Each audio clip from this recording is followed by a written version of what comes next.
Just so you know, yesterday was Jacqueline Smith's birthday, Hillary Clinton's birthday, Chuck Foreman's birthday, which is the one I was most excited about, Damn. Natalie Merchant's birthday, Francisco Lariano's birthday, and for Felipe, Monta Ellis's birthdays. Can I pulled out Monte Ellis? Yes. It's for you, Felipe. There's some really good things on page 2 of this. First off, Jacqueline Smith. Pat Sajak, 76. I'm guessing she's 77. Wow. I figured that was right there too. Yep. Um, The Deckinger play was yesterday. Or I should say the Deckinger blown call was yesterday. A bunch of Yankees World Series. We eradicated smallpox yesterday. well, that's a biggie. So Yesterday, I think, was the Yankees beating the Mets in 2000. And beating the Braves. In 96? Yeah.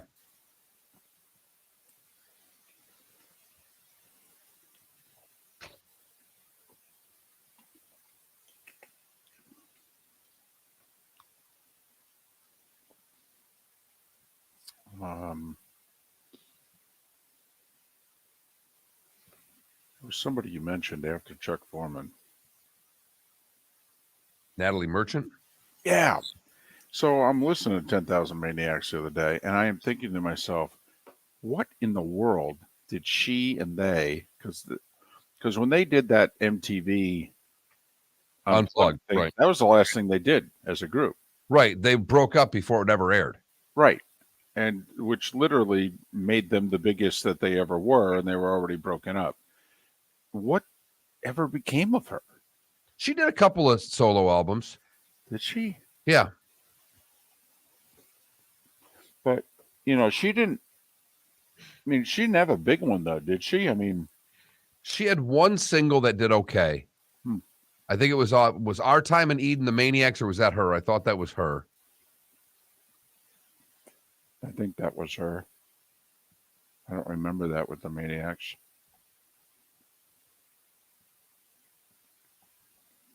She still has an official website. She's still singing, apparently. They should get back together and do a tour. Mm-hmm. Just play their old stuff. These Are Days is the one song she had, and I think that was 10,000 Maniacs. That's Our Time. That's her second album then. So I don't know if she ever had a hit single as a solo artist. And how much did she hate the other members of the group, man? Right. Well, it also is you wonder just how much of it is and a manager telling her she was the band at that time in her life. She's a young person. She's only 60 years old now. I know, because that was 93, I think, that they broke up. I think. Maybe it was 94. You got this great Vice, Michael Stipe's doing songs with you. I know. I mean, golly. Such a unique sound. All right. Trip down memory lane. That was good. Hope you all enjoyed it. And by all, I'm guessing it's like 2 of you. Maybe it looks like 4. Morning, John. And how about this? How about an early happy birthday? How about that?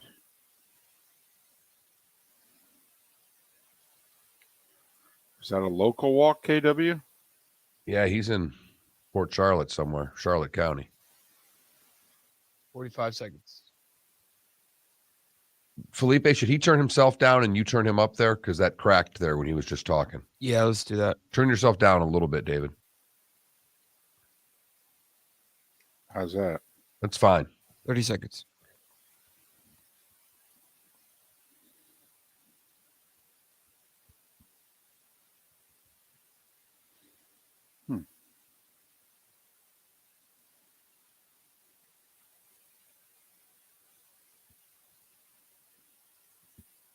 15.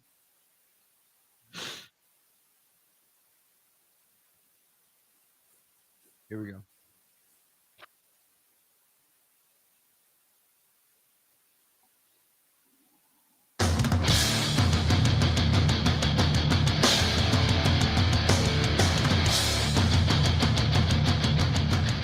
You are listening to Miller and Moulton, exclusively on the Florida Sports Network.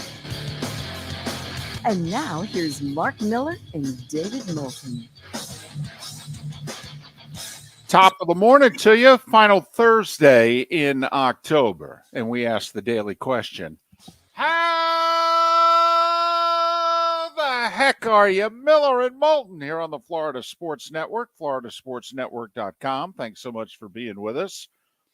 It's Thursday. It means we got Thursday night football. And not only that, we got the Tampa Bay Bucs in Thursday night football. Before we get to that, good morning, my friend. How are you?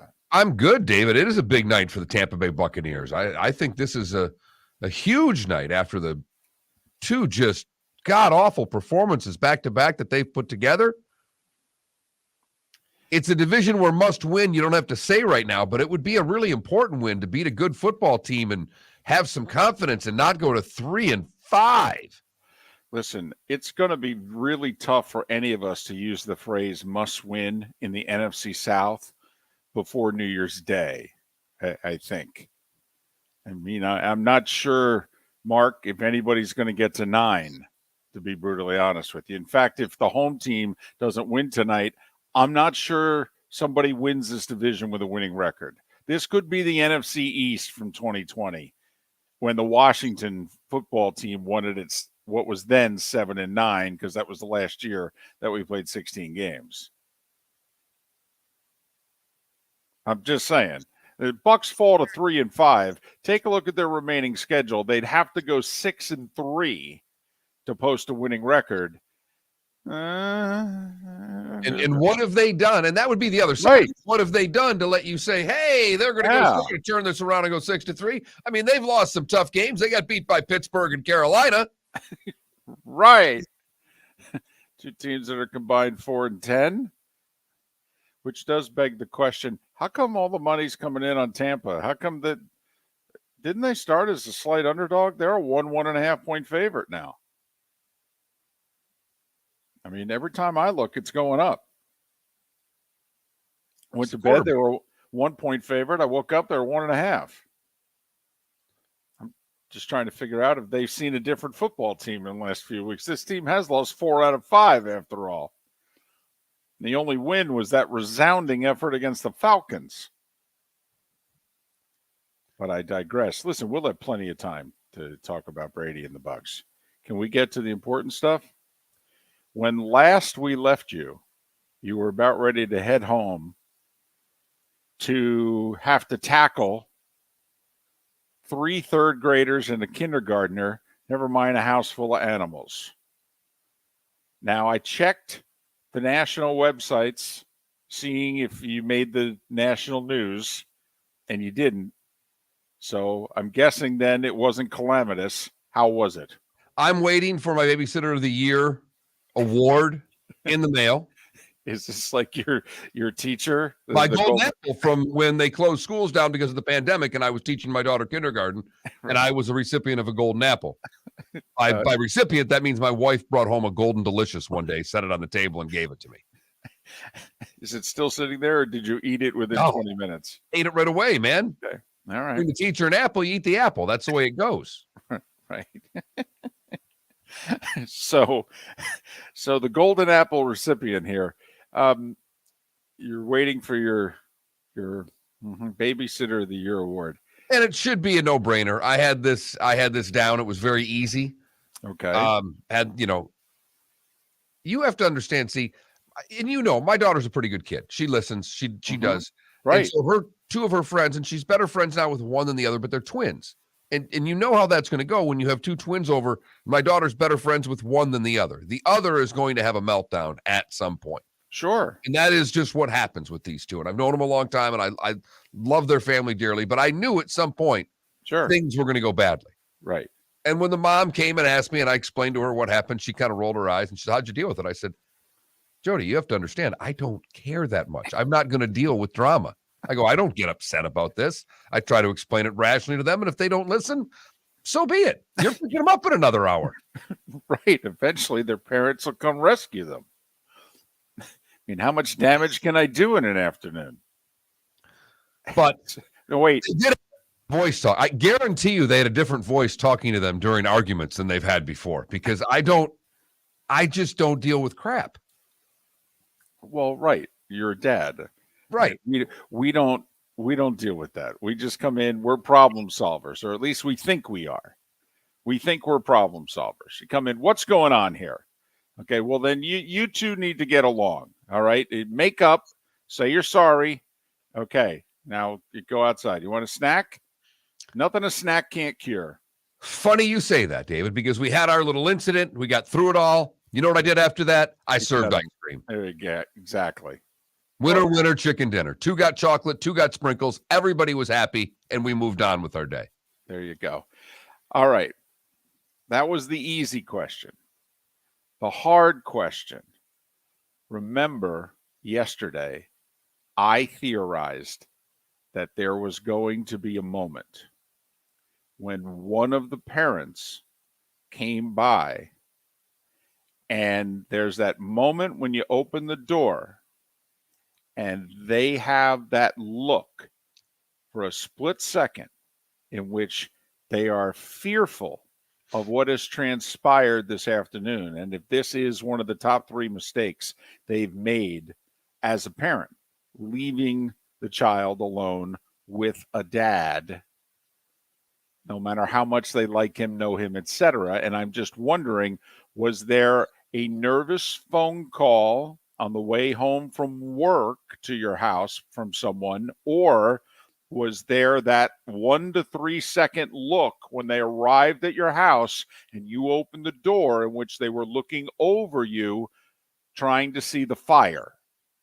All right. First off, I diffused it early by a text message to both mom and dad about a half hour after I had them saying, everybody's home, everybody's fed, homework's done. That was because I laid the gauntlet down. We got home and homework was right away. Right.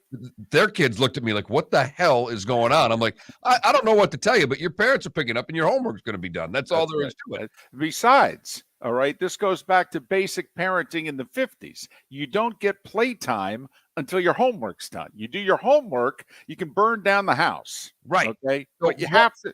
Right. When the fire department shows up, I have to be able to say everybody's fine and their homework's done. Okay, that's what I have to be able to say.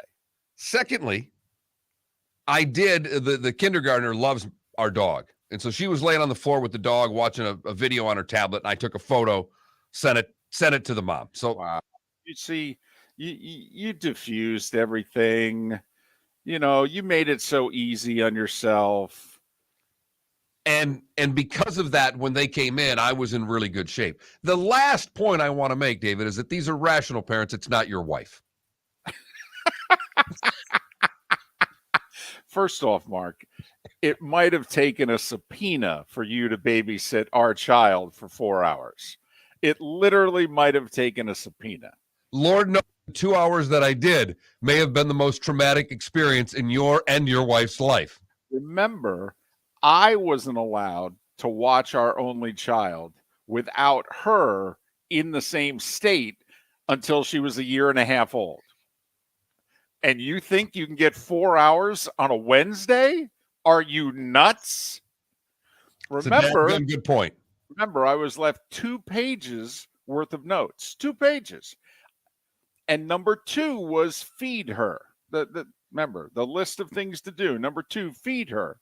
And I, of course, looked at my wife and said, all right, I got 3 things. 1, have I not been here for the last 1.5 years? You had to leave me 2 pages worth of notes. I really don't know what I'm doing that much. And then I said, secondly, how come feed her is number 2? How is it not number 1? Seems pretty important to me. Right. Made me question her parenting. How come this is number 2? The reason for some of you that I poked fun towards David's wife there is going back a lot of years when our David's daughter and my son were both rather young. David was doing afternoons. About 17 years, Yeah. I think. It's before we were working together because you were doing afternoons, I was doing mornings, and we were going to go to a Blades game that night together, the four of us, the two dads and the two kids. Right. And David's daughter was going to have to sit with him in the studio for the show. And I said, well, why don't I just take her home? I'll feed her. They can hang out, and I'll come back and pick you up. And that way your daughter doesn't have to sit in the studio for 4 hours. And I said, that's a great idea. I mean, makes sense, right? Two dads. Right. I just, come over. And I think my daughter's, 3 years older than Jake? 2 or 3 years older than Jake, yeah. So, this will be great. They were like 9 and 6, something like that, 8 and 5, whatever. Yeah, sure. Awesome. Fantastic. Let's do this.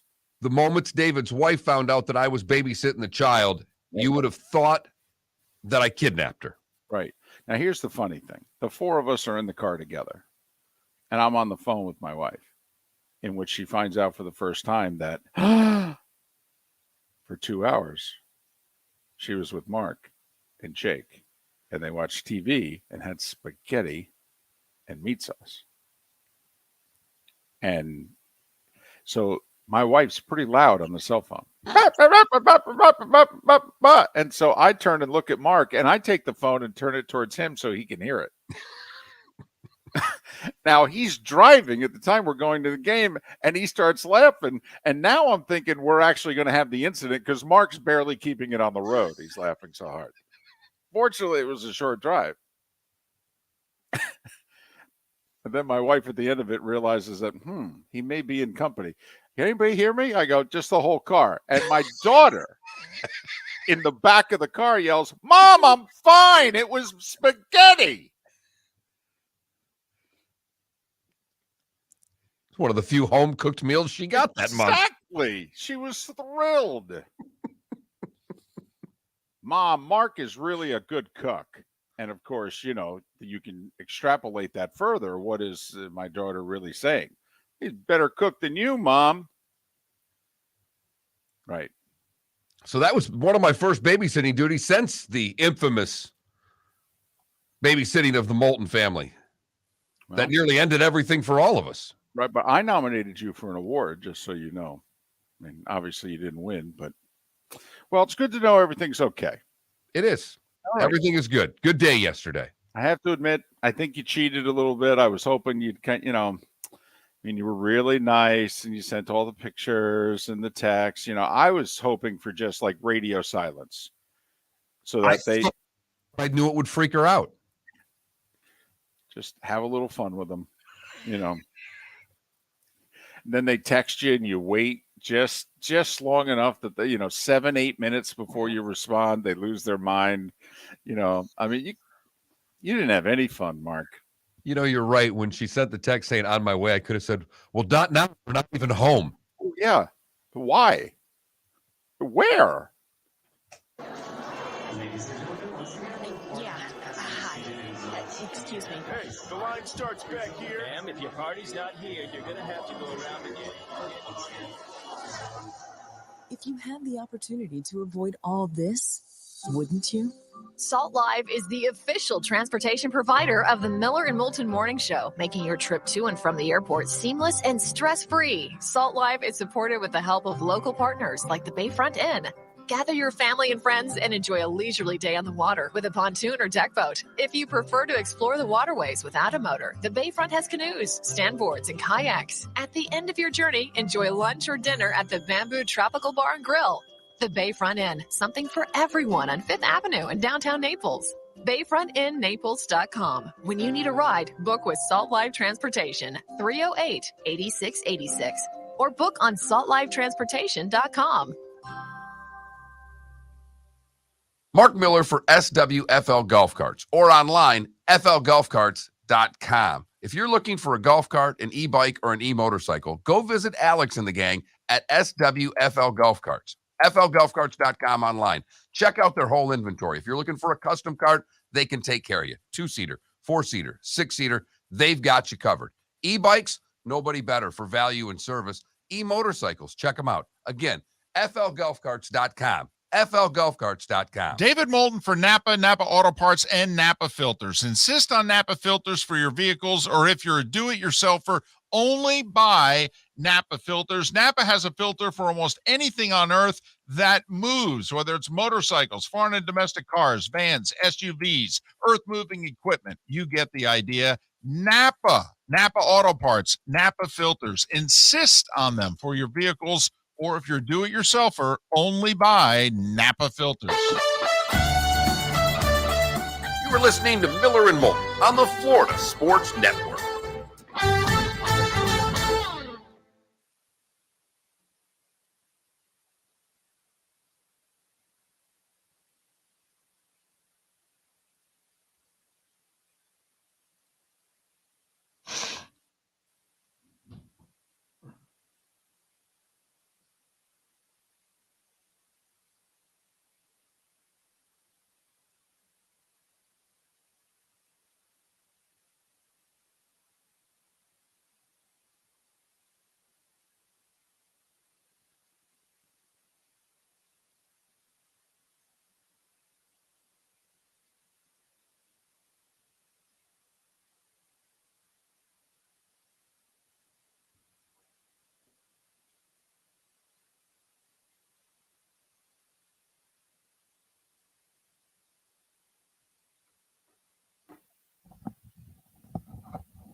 So today was the end of the first curse, right?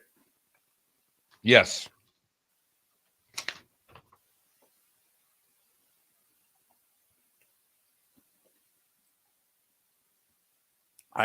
Johnny, that's exactly what I said yesterday. I wanted Mark to show up at the door with like a bottle in one hand and a glass in the other.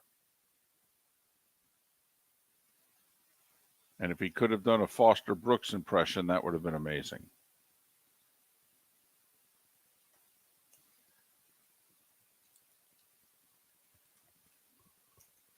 Felipe Foster Brooks, old comedian, comedic actor, in which he did maybe the best drunk.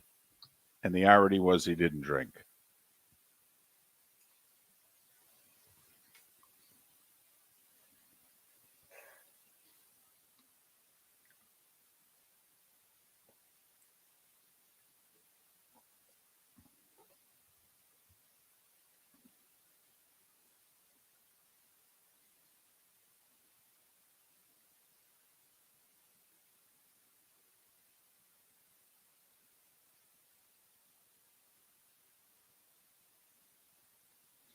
Well, in KW, I think Roquan Smith is next.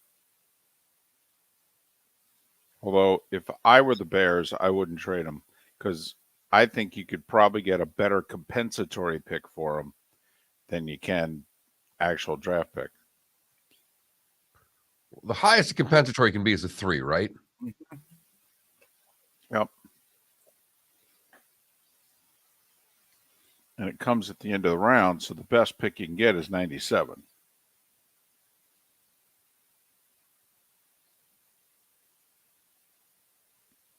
When are we going to talk about Russell Wilson stretching on the plane? Talk about it now if you'd like. Because I'm convinced he didn't have shoes on either, which made it that much more annoying. Oh, private plane. Doesn't matter. You got to keep shoes on. You got people. If I woke up and Russell's foot was near me as I was sleeping, he wouldn't play. Mm-hmm.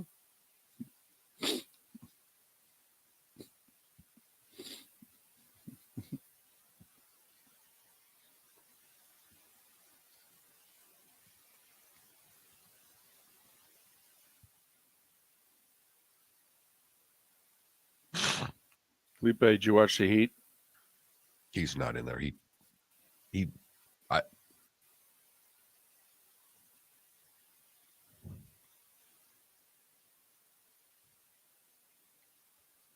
I don't, David, how do they determine which are on for the compensatory picks? I think it's based on the quality of player. 45 seconds.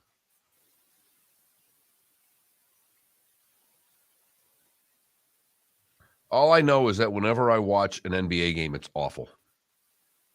I watched the first half of Brooklyn, Milwaukee. It's funny because every game that was good were the ones that were not available on TV for us on League Pass. And that's why I got League Pass, because I watched Knicks Hornets. Great game in the Garden with Mike Breen and Clyde on the call. Mike Breen had lost his house in a fire last month. Lost everything he owned. Here we go. We're coming back. Damn, I didn't know that. That sucks.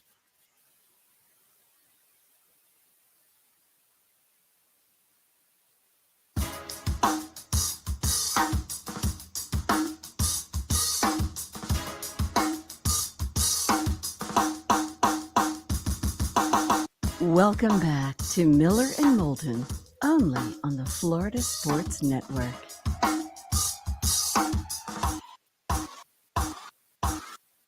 "21 minutes after the hour, top of the morning to you. Miller and Moulton, Florida Sports Network, floridasportsnetwork.com. Poll question, clutch vodka play of the day. All coming up. Dalton Miller, Pro Football Network, will join us next hour. Roy Cummings, top of the 8 o'clock hour, and 2 hours away from the return of Dr. Roto. So if you have a fantasy football question or you need some advice, we'll be taking your questions and your comments and relay them to Dr. Roto in roughly 2 hours' time. Thursday Night Football tonight, Mark. Tampa Bay hosting Lamar and the Ravens. Ever so slight favorite are the Bucs. Ever so slight. Point and a half. First place Tampa Bay Bucs, Mark. They're 3-4. They've lost 4 or 5. Battle of first place teams tonight, David. Right. Combined, they're 7-7. Sell this thing. Listen, Al should be thrilled. Get Brady and the Bucs, get the Ravens. I mean, come on. After some of the clunkers he's had. At least the star power's there, both quarterbacks, and absolutely. But speaking of quarterbacks, David, one went for a flight yesterday. Well, I'm guessing you're talking about either Denver or Jacksonville, heading to London. Talking about Denver and Russell Wilson. Okay. Broncos country. Let's fly. Let's ride. No, they flew yesterday. They didn't ride, they flew. Let's fly. Let's stretch. Because apparently Russell Wilson stretched for 4 of the 8, exercise and stretched for 4 of the 8 hours on the plane, making him the most annoying airline passenger of record in the history of mankind. Hold on a second. On a flight from Denver to London? Is that? Yes. I mean, 8-hour flight. Apparently he exercised for 4 of the 8 hours. On the plane? At one point doing high knees. Oh, man. I think I would have tackled him. There's not a doubt in my mind. And I'm convinced of one thing of all this. He was probably barefoot for a bunch of it. And there's nothing more annoying than somebody's feet on a plane. Worse than snakes on a plane is feet on a plane, David. Mark, I am with you about, I think it is obnoxious if you take your shoes off. How about this, though? What if you take your shoes off and you take your feet off of the floor? Like there are some people that can, I don't know. Sit Indian style or what you're saying? Right. And so that they don't want their feet with them when they're actually like on their seat. So what you want is instead of their dirty feet just being up in the air, let's soil the seat with those dirty things. Yeah, I was just wondering if somehow, some way, can a child take their shoes off? Well, a lot of times children don't even have them on when they start. I mean, the little baby. I mean, there are not babies. I'm talking about like if once you hit, I don't know, 2. 2's fine. 8's another story. Gotcha. So 4 of the 8 hours, he's exercising, stretching, did high knees. On the private plane, obviously, that the Broncos took to London. Yep. Wow. I'm guessing he is the most unpopular guy on the team. There's not a doubt in my mind. How is this going to work out? I want Jacksonville to goat rodeo them. I've never started rooting more. You root against teams when coaches make blunders. Correct. 4 hours of stretching on a plane. I want the Broncos to lose every game they play. Come on, it's not their fault that he's, I don't know, a geek, a nerd, a freak. I have to admit, we have to have newfound respect for Pete Carroll and the Seahawks organization because A, they not only tolerated him, B, he thrived there. And yeah, a few players near the end of his tenure there complained about him, but the organization, all of these issues, we now know a lot about Russell Wilson, and he's been exposed in 2 months in Denver. Seattle had him for 10 years. We didn't know most of this stuff. I mean, for as open as Pete seems to be, they did a really good job of hiding the real Russell Wilson. He makes diva wide receivers look really sane. I do think Richard Sherman's now looking around going, and you guys were banging on me when I started saying what I started saying, okay? How many of you owe me an apology? Watch the Amazon Prime pregame. Well, did you see the time where apparently Richard Sherman tried to contact him and Russell Wilson didn't respond? His manager responded for him. Yeah, they talked about that. Marshawn Lynch talked about in the podcast that in order to talk to him, you got to call his manager, and he'll set you up. Right, because he's Jesus. He's a pharaoh. Wow. I mean, no wonder they were hesitant to let Russ cook. Remember midseason last year? I mean, this time last year, right? Was it last year or the year before? 2 years ago. 2 years ago, the pandemic year, Russell Wilson would have won the MVP in the league. Yep. They were 6-2, all right, and he would have won the MVP. 2 years ago, almost to the day. Right. Boy, nothing's changed. Nothing's changed. And meanwhile, the Seahawks have a guy at quarterback right now, a journeyman second rounder, who was drafted, I think, only 1 year after Russell Wilson was, in which, by a whole bunch of these metrics, Mark, is playing like a top 5 quarterback in the league right now. Absolutely. He would. No, he wouldn't win it. He wouldn't No. win it. Right now, he would be in consideration for the MVP. He would not win it. I'm not trying to say that, but he would be in consideration. People would go, what about Geno Smith? No, it's not as good as Josh Allen, but really nice year.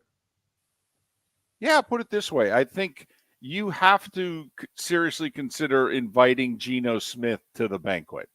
Absolutely. Don't you? I mean, the Jalen Hurts, Geno Smith, they're both kind of going, oh, do we at least get invited? I mean, it seems like a nice night. Good food. Can we bring a date? That sort of deal. And you're inclined to want to invite them. But Russ stretching on a plane. 4 hours. 4 hours, not a half, not 20, 30 minutes. Like some people, they got bad backs. Okay, they start walking the plane. They start stretching. I get. That I get. My one only trip across the pond, the late Hall of Fame coach Chuck Daly was on my flight. He and my buddy Chris all night, they kept walking. Me and my other buddy, you two slept all night, and I kept passing Chuck Daly. He and I kept walking the aisles all night, trying to just do something. Fine. You want to go for a little walk on a long flight? Fine. High knees? Whoa. I can't believe one of his teammates didn't grab him and say, sit your down. Yeah, I don't think his teammates like him. I'm wondering, were they sleeping? Most of them were, according to reports. Well, that's why he can still walk and talk. Man. Let's ride. Most annoying airplane passenger ever. No doubt.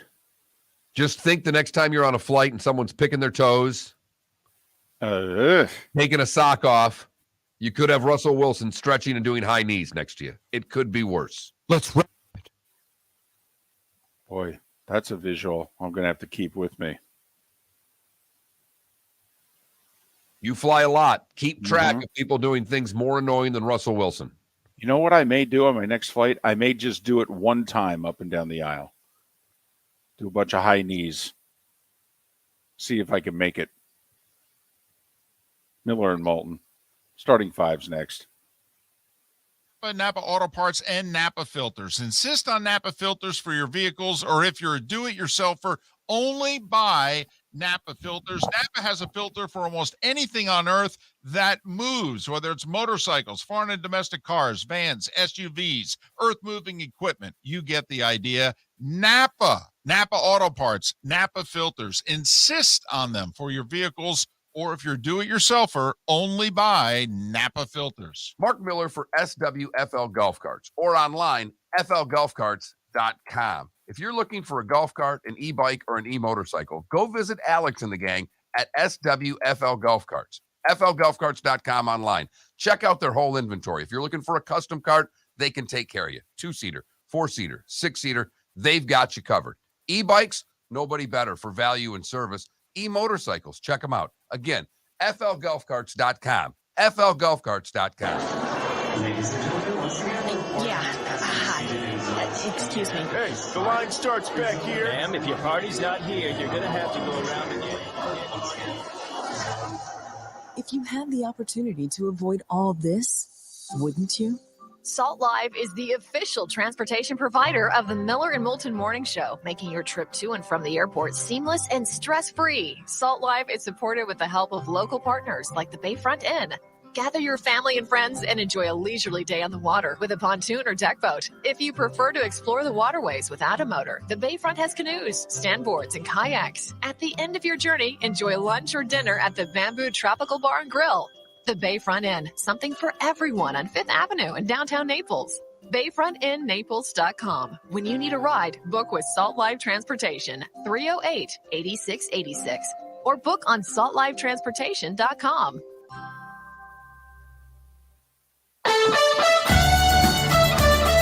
You were listening to Miller and Moulton on the Florida Sports Network.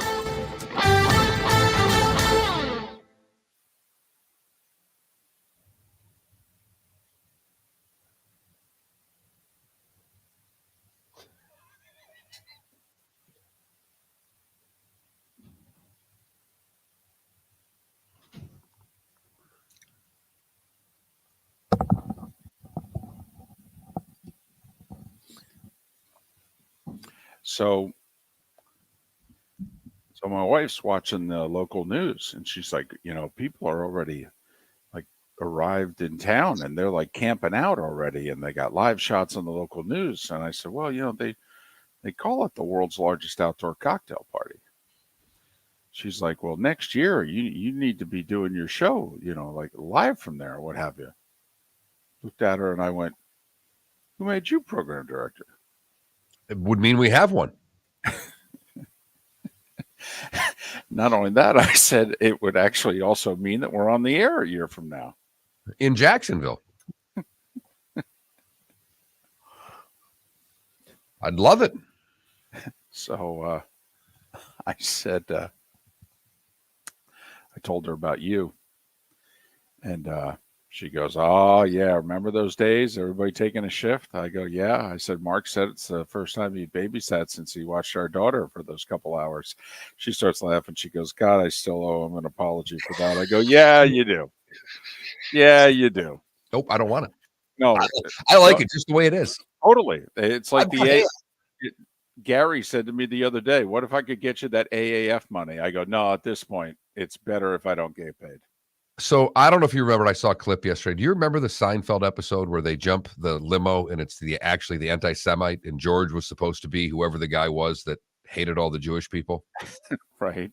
So they had that thing, and because George is reading the page and he's like, the Jews and Seinfeld's like, you gonna open with that? Instead of Costanza, they got Kanye's head on Costanza reading it. Wow. I saw it on a TikTok. I was crying. I was laughing so hard. So did you hear the story that apparently Kanye and a video crew showed up at the corporate headquarters of Skechers Yeah. yesterday? Apparently they quickly threw them all out. Right. All right. So should we come up with 4 short? We need because you only got about 25 characters. Most annoying things people do on a plane. Ooh.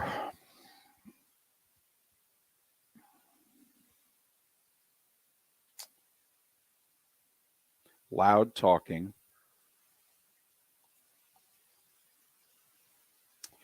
Watching. People nowadays watch things on their phone or their tablet and they don't have headphones. Oh, no. Oh, yeah. Oh, yeah. Mm-hmm.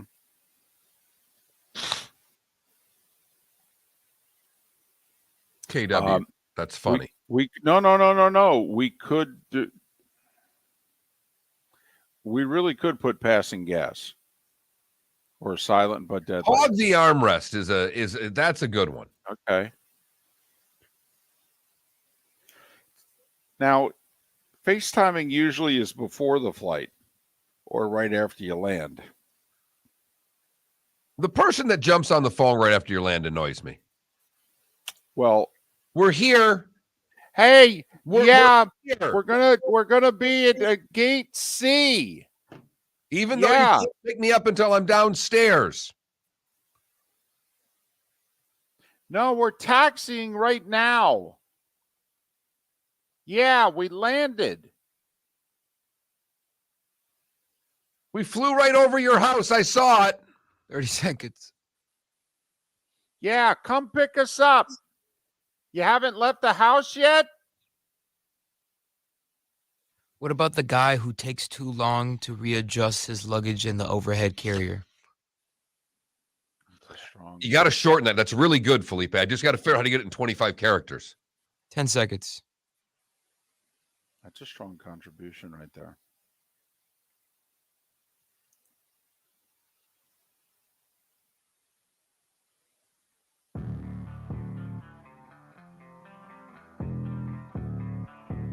Thanks for listening. And now, more of Miller and Moulton on the Florida Sports Network.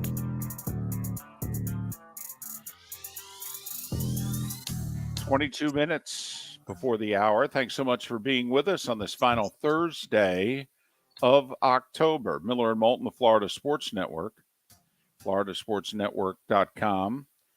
Bucs in action tonight, Thursday Night Football on Amazon. World Series wanting no part of, playing this week. They're waiting till tomorrow night to debut. I don't know. Could have had the whole everything to themselves last night, but that's okay. No, we're good. No, I'm sure the networks are happier going Friday, Saturday. Right. Mm-hmm. Time now for The Starting Five. 5 stories you need to know. It's the Starting Five on Miller and Moulton. Here's number 1. somehow, some way, the Bucs are ever so slight favorite tonight. 1.5 point favorite with an over/under around 45.5. So, Mark, they got this game 23-22 Tampa. That's what they're saying. That's what this game is. Maybe 24-22. It might go crazy. Bucs are 3-4. They've lost 4 out of 5. Ravens, like the Bucs, are technically in first place. They're 4-3, but they both own the tiebreakers over the teams that they're tied with because they beat them head to head. Bucs beat the Falcons. Ravens beat the Bengals. Calais Campbell out for Baltimore. So's offensive lineman Ben Cleveland. Meanwhile, Mark, the Bucs out list is big. Luke Goedeke on the offensive line, Russell Gage at wide receiver, Cameron Brate at tight end.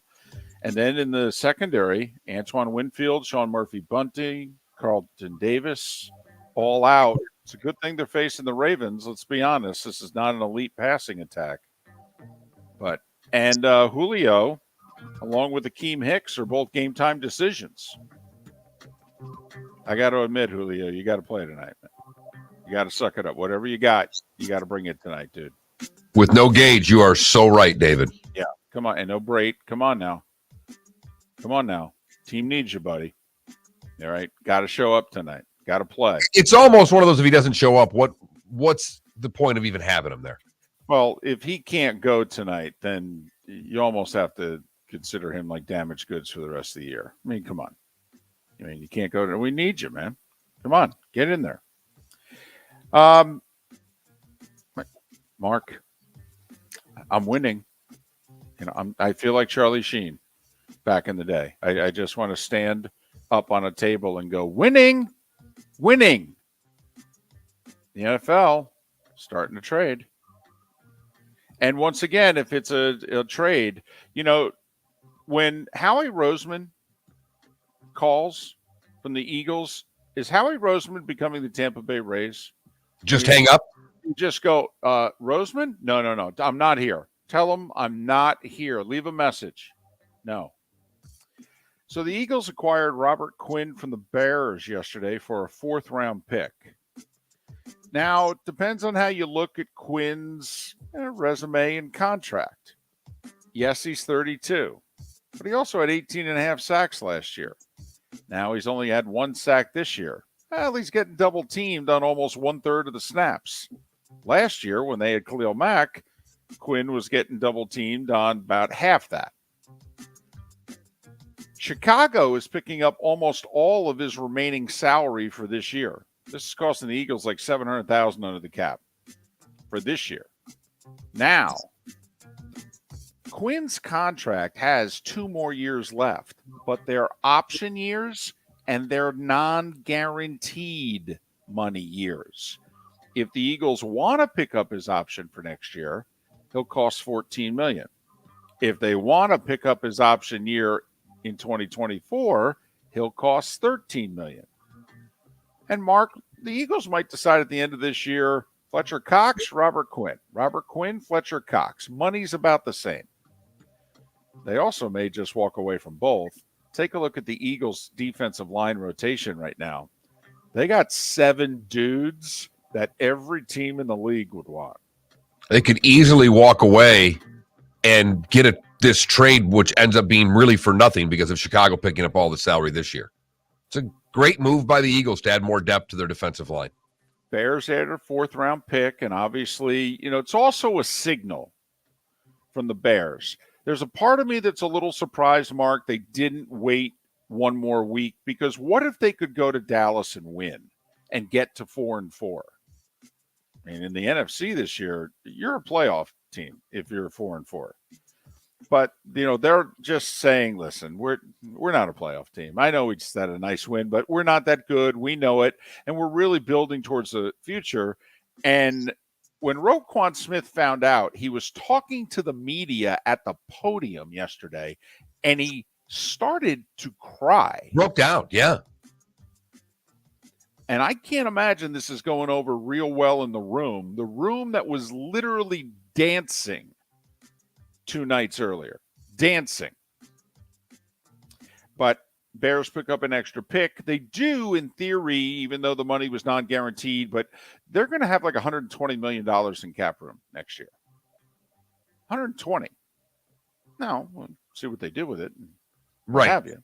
But, I mean, that is a lot of cap room. They have $50 million left over when the season starts. That's true. And then, be the Browns and not fill any holes. New England gave 90% of their first-team reps to Mac Jones in practice yesterday, according to reports. So it seems to indicate Mac Jones is going to start Sunday against the Jets. By the way, Dennis Allen has decided Andy Dalton's the starter. And when you throw 3 interceptions in your last game, 2 of which were returned for touchdowns, and you still keep your job, if you're Jameis Winston, honestly, do you just say, listen, just trade me? Could you just get rid of me? Send me anywhere, by the way. Anywhere. But I don't need to be here anymore. I mean, I spent a year holding Drew Brees' clipboard, and then last year I was the starter, and we had a winning record, and I got hurt. And I come back this year, and really, he just threw 3 interceptions. Now he did throw 4 touchdowns with 3 interceptions, but it kind of reminds me, Mark, Jay Fiedler. You remember when the Dolphins picked him up, and they had Damon Heward, and Heward's like, "Why am I not the starter?" And they're like, well, we got to give Fiedler a little bit of time in the preseason. It's a quarterback battle. And so Fiedler was finally healthy enough to play 2 quarters in a preseason game. He threw 3 interceptions in those 2 quarters. 2 days later, Wannstedt named him the starter. I mean, if you're Damon Heward, you're like, you can get rid of me now, right? So Andy Dalton's the starter in New Orleans. And if you have Ezekiel Elliott on your fantasy team, I would sit him this week. First off, he may not play. He has a right knee injury to his MCL. There was one report that says there's a tear. It's being described as a sprained knee. But also, the Bears game is the Cowboys' last game before the bye. So in theory, if they don't play him this week, he'll get 3 weeks without playing before his next game. So even Zeke said, we're kind of leaning towards me not playing to rest up. One college football note, Mark, before the cocktail party, Gators suffered a big loss. Their long snapper entered the transfer portal, Marco Ortiz. So they lost their long snapper. He hasn't played this year, but was about to. And so he's going to try to claim a medical red shirt because he's already had a red shirt year. So he's going to want to have 2 years of eligibility remaining. So big loss for the Gators, the long snapper. Don't laugh. Check the Phil Steele's college football preview thing. He's actually got him nominated for the long snapper award. Well, and their special teams had been lousy. So right. He was going to come back. But he said, no, I'm transferring. I'm out of here. I mean, we're 22-point underdogs. What do I need to stick around for? And besides, we're going to punt a lot. I'm tired. Baseball, Phillies, I think, catch a bit of a break here with the World Series not starting right away because now they get to bring back their number 1 and 2 starters on full rest on the road. That's the one way to look at it, and I think that's the best way to look at it. The other side of it is they were a team that was on such a roll. I don't know if these days off are harmful at all because the bats were going for Philadelphia, and I think the layoff kind of hurts their run a little bit. Aaron Nola, minor surprise, pitching before Zach Wheeler. Wheeler's the ace, and Wheeler Friday would have been his normal day to pitch if this were the regular season. I wonder if it's because they want Nola pitching at home in Game 5. Wheeler, in theory, would handle 2 and 6, both on the road. Well, Wheeler with an extra day rest goes from a 3.6 ERA to like a 2.2. I mean, it's literally he's a run over almost a run and a half better, David, when he gets that one. It's through the whole season this year. When he's had one more day of rest, his ERA goes from a 3.6 to like a 2.2.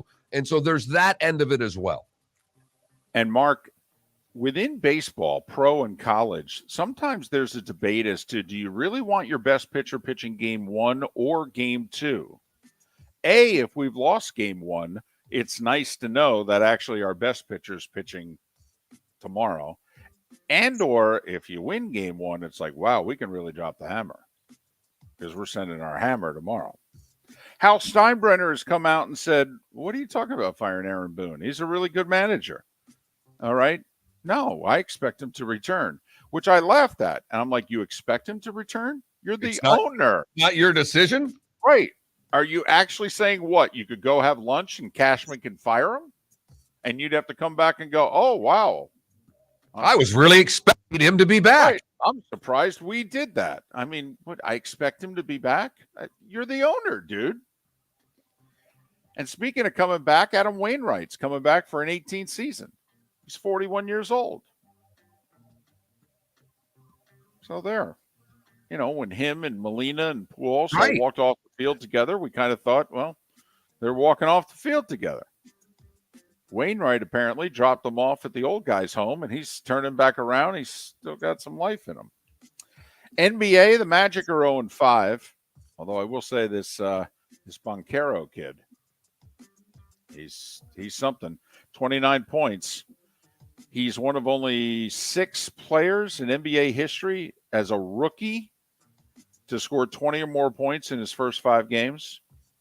Cleveland won their 3rd in a row. They beat the Magic 103-92. The Heat went into Portland and whooped up on the unbeaten Blazers. I mean, they were beating them so bad they put Udonis Haslem in the game for 2 minutes.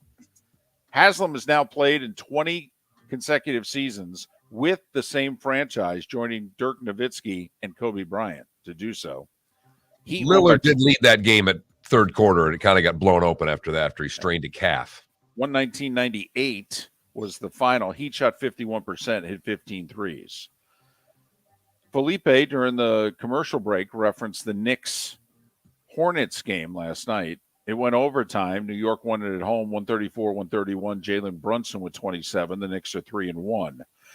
The Sixers are 1-4. I'm going to go out on a limb. First coach fired is Doc Rivers. It's going to take a little while, but I'm telling you, there's trouble in Philadelphia. I don't think Doc makes it to Christmas. Toronto beat Philly 119-109. Sixers are 1-4. And Gary Trent Jr., Mark, with one of the great stat lines. 27 points, no rebounds, no assists. Hawks young action there, they call that. Yeah. Hawks beat the Pistons 118-113. Trey with 35 in the win. Milwaukee was down 12 at the half. They came back, beat Brooklyn 110-99. Giannis with 43. KD with 33. Zach LaVine 28. Bulls beat the Pacers by 15. T-Wolves beat the Spurs by 12. Both teams are 3-2. Utah's 4-1. They beat Houston 109-101. Lakers are 0-4. That's right. LeBron and Anthony Davis are on an 0-4 team. Sports world is cruel. Tom Brady and Aaron Rodgers are quarterbacking 3-4 teams. LeBron is quarterbacking an 0-4 basketball team. Hockey last night. Islanders 2 in the third. Beat the Rangers 3-0. Rangers have lost 4 in a row. Ryan Nugent-Hopkins with his 200th goal, including the game winner. Edmonton beat St. Louis 3-1. But the game of the night in Los Angeles, we said it would be the Lightning. Brandon Hagel, game-winning power play goal under 5 minutes to go. They had an empty netter. Lightning double up Anaheim 4-2. You didn't think they were going to lose back-to-back games on the West Coast, did you? We said that yesterday. We were all over the Lightning last night. And that, gentleman, was... Felipe, that gentleman was sound asleep. That was the starting 5 every weekday morning at this time on Miller and Moulton. Going to have to get a nap if you're going to watch West Coast basketball, Felipe. Yep. Miller and Moulton, that's the starting 5. We've got a poll question and the Clutch Vodka play of the day coming up next hour right here on the Florida Sports Network. Mark Miller for SWFL Golf Carts or online, flgolfcarts.com. If you're looking for a golf cart, an e-bike, or an e-motorcycle, go visit Alex and the gang at SWFL Golf Carts. flgolfcarts.com online. Check out their whole inventory. If you're looking for a custom cart, they can take care of you. 2-seater, 4-seater, 6-seater, they've got you covered. E-bikes, nobody better for value and service. E-motorcycles, check them out. Again, flgolfcarts.com. flgolfcarts.com. Ladies and gentlemen, once again. Yeah. Hi. Excuse me. Hey, the line starts back here. Ma'am, if your party's not here, you're going to have to go around again. If you had the opportunity to avoid all this, wouldn't you? Salt Live is the official transportation provider of the Miller and Moulton Morning Show, making your trip to and from the airport seamless and stress-free. Salt Live is supported with the help of local partners like the Bayfront Inn. Gather your family and friends and enjoy a leisurely day on the water with a pontoon or deck boat. If you prefer to explore the waterways without a motor, the Bayfront has canoes, standboards, and kayaks. At the end of your journey, enjoy lunch or dinner at the Bamboo Tropical Bar and Grill. The Bayfront Inn, something for everyone on 5th Avenue in downtown Naples. BayfrontInNaples.com. When you need a ride, book with Salt Live Transportation, 308-8686, or book on saltlivetransportation.com. David Moulton for Napa, Napa Auto Parts, and Napa Filters. Insist on Napa Filters for your vehicles, or if you're a do-it-yourselfer, only buy Napa Filters. Napa has a filter for almost anything on earth that moves, whether it's motorcycles, foreign and domestic cars, vans, SUVs, earth-moving equipment. You get the idea. Napa Auto Parts, Napa Filters. Insist on them for your vehicles, or if you're do-it-yourselfer, only buy Napa Filters. Don't miss the Miami Dolphins watch party every Sunday at the Seaside Bar and Grill in Bonita Springs, presented by Clutch Vodka. The Seaside will be serving Clutch Vodka drinks, including the awesome Bloody Mary bar at the Seaside. If you can't be at Hard Rock Stadium, come have fun at the best place in town to watch the Dolphins and enjoy the best, clean, crisp, smoothest vodka. That's Clutch with a K. Miami Dolphins parties every week at the Seaside Bar and Grill on Old 41 in Bonita Springs, powered by Clutch Vodka. Mark Miller for SWFL Golf Carts, or online, flgolfcarts.com. If you're looking for a golf cart, an e-bike, or an e-motorcycle, go visit Alex and the gang at SWFL Golf Carts. flgolfcarts.com online. Check out their whole inventory. If you're looking for a custom cart, they can take care of you. 2-seater, 4-seater, 6-seater, they've got you covered.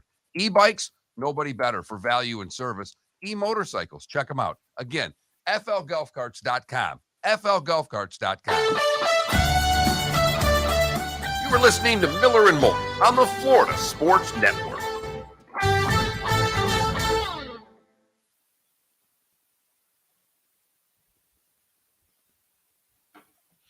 All right, so I've got take off their shoes, talking loudly, hog armrest. I'm trying to figure out how to put the take too long thing up.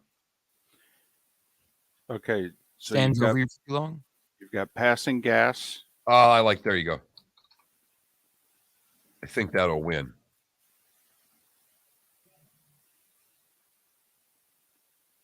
Take off their shoes, talking loudly, hogging armrest, passing gas. I don't know how passing gas doesn't win. I will say. So I was on a 3-seater to Baton Rouge Friday night. You know, 1 seat on the one side of the plane, 2 on the other. Right. I actually got upgraded to first class. And which for a 39-minute flight. All right. It was that those are the flights you get upgraded for. It's time for one drink. Don't kid yourself. All right. So, and all of a sudden, there is this unbelievable smell. And I look to the guy next to me and he looks at me, and we're both, you know, for a split second going, is that you? Okay. And then we're both like, oh man, that is, oh, wow. Turns out the guy sitting right behind him, and we both have our air vents on, and they had said they're having trouble with their AC. If you could leave your vents wide open, blah, blah, blah. So everybody's got so the guy right behind him had some like Indian food, and he popped the top off of it. So the smell goes up and hits the air jets, and oh man. And this is, you know, the 16 rows, there's 50 people on this plane. I mean, and it starts making its way through the plane real quickly. And you start all about 6 rows back, you're like, oh my God, what the? You know, and then you hear it sounds like 4 rows further back. What is that? You know, I do think passing gas wins this going away, for the record. So not standing over you for too long? No. I mean, I will say there's a lot of things that we left off this. That's, you know, like somebody in Twitch said the person from the 38th row who goes sprinting up. And if I knew how to put that in 25 characters, I would, because I block that guy. I literally don't stand up on the plane, but if I see that guy coming, I'm in the aisle to make sure he can't get past me. Totally. I won't share this on the air, David, but I did get this text from a buddy yesterday. At Publix yesterday, was in the express line, and the guy in front of me had groceries for a week. I said, hey. He looked at me, and I pointed up to the sign. I watched him reload his cart with the stuff he had on the belt already, walked out of the line, said he didn't see the sign. I responded with, Obviously. That's some serious snark right there. Oh, I like it, though. Obviously. See, I'm sorry. If I'm working the register, I'm just looking right at them going, I don't know what to tell you, but I'm not waiting on it. I've asked them. Okay. I just don't know what to tell you. If I'm waiting on you and the person behind you starts putting 37 things on the belt, I have to say, excuse me. Sir, we're an express lane. 10 I items agree. left. You know.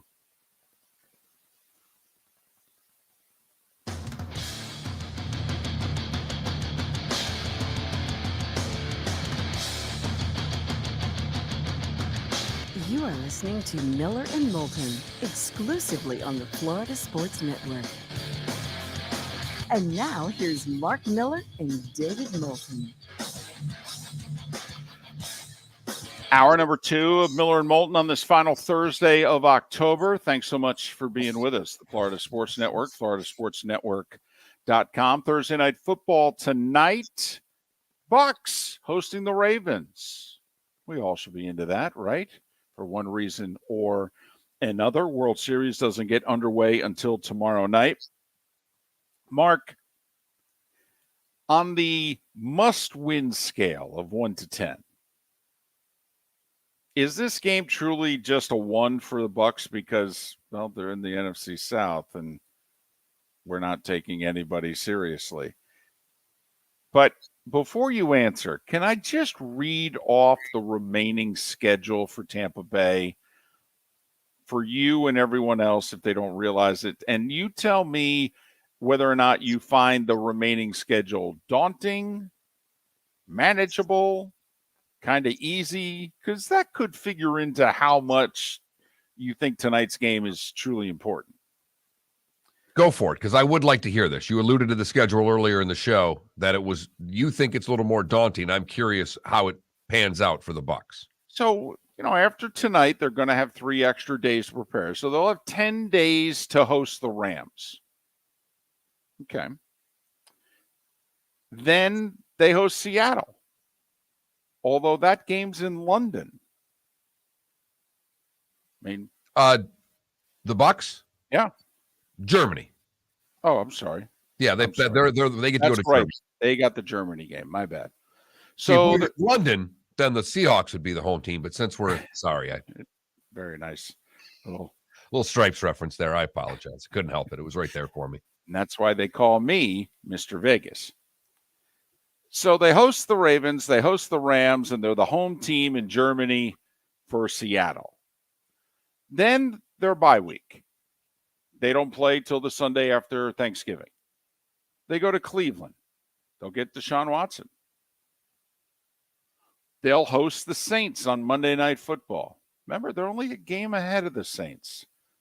The thought was here, New Orleans at 2-5, you want to put them in the rearview mirror. I mean, if they're only a game ahead of the Saints in early December, New Orleans comes to town thinking we win it, we're tied for first. And you start looking at division record, that loss to Carolina. Then, Mark, after hosting the Saints on the first Monday of December, they go to San Francisco. They host Joe Burrow and the Bengals. Christmas night, they're the Sunday night game. Christmas night right now, anyway, that could be flexed out. But they are the Sunday night game in Arizona. And then they finish with Carolina and Atlanta. Home for Carolina. And the final game of the year is at Atlanta. And obviously, we're hoping that game is meaningless. That they can just kind of, throw Blaine Gabbert out on the field. Kyle Trask, rest 20 veterans, play the whole practice squad. Get ready for the home playoff game the next week. So, Rams at home, Seahawks in Germany. At Cleveland with Deshaun Watson, I believe. Could be wrong, but I thought they get Deshaun. Should be by there.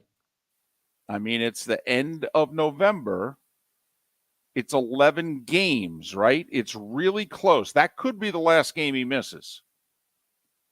It is the last because they have their bye week 9, so they've not had it yet. They play the Bucs, they play the Texans the following week, and that's the first game he's back is at Houston. Okay, so it is the Browns without Deshaun. Gotcha. Then they host the Saints. They're at the Niners. They host the Bengals. They're at Arizona. Host Carolina at Atlanta. I don't think the schedule's that daunting, but they're not that good right now. So any schedule they play is daunting to how. I mean, they just lost to Carolina 21-3. Right. They lose tonight. It would take a 6-3 finish to finish above 500. However, don't know if you need to get to 9 to win this division, to be honest with you. I mean, right now, my $20. Think 8 wins the South? I do. I think 8 wins the South. Might have to be the right 8, but I think 8 wins the South. I was going to say that, David. I was going to have to be the right. Like, I think the Bucs 8 might be it. Whereas I don't know if the Falcons or Saints just be right. Tampa's 2-1 in the division right now. That's important to note because head-to-head and then division would be the first 2 tiebreakers. So, to me, if the Bucs win tonight, they're winning the South. That they will get to the minimum standard needed to win the division. And remember, with winning the division comes a home playoff game. And right now, that home playoff game, let's assume, because Tampa's the division leader with the worst record, so you'd be the 4 seed. Well, that means you'd get the Giants because they're the wild card team with the best record right now. I mean, let's be brutally honest. Tampa would not fear the Giants coming to town. No, but you and I both don't think the Giants are going to end up being the number 1 wild card. No, if I had to bet right now, I'd bet Dallas. I would too. And that would be a rematch, although they've played Dallas twice in the last 2 years and beaten them both times. And in an ideal world, if you're Tampa, you're kind of like, I kind of wouldn't mind being the 3 seed. Maybe we can win tonight, get to 4-4, and let the West beat each other up, and maybe think of the games that they're playing here. They're playing Seattle, they're playing the Rams, they're playing the Niners, they're playing Arizona. I mean, if we can kind of sort of take care of business, we'll be the 3 seed at least. Well, and there you get the right win against one of those teams, you end up having the same record. Your head-to-head is going to give you that 3 seed as well. So right. The Bucs have a lot of opportunities there. But to me, the schedule is one thing. They got to figure out how to run the football. At the end of the day, this league is, David, there's a couple of reasons you should be pretty damn happy. One is the league is coming to you from a trade standpoint.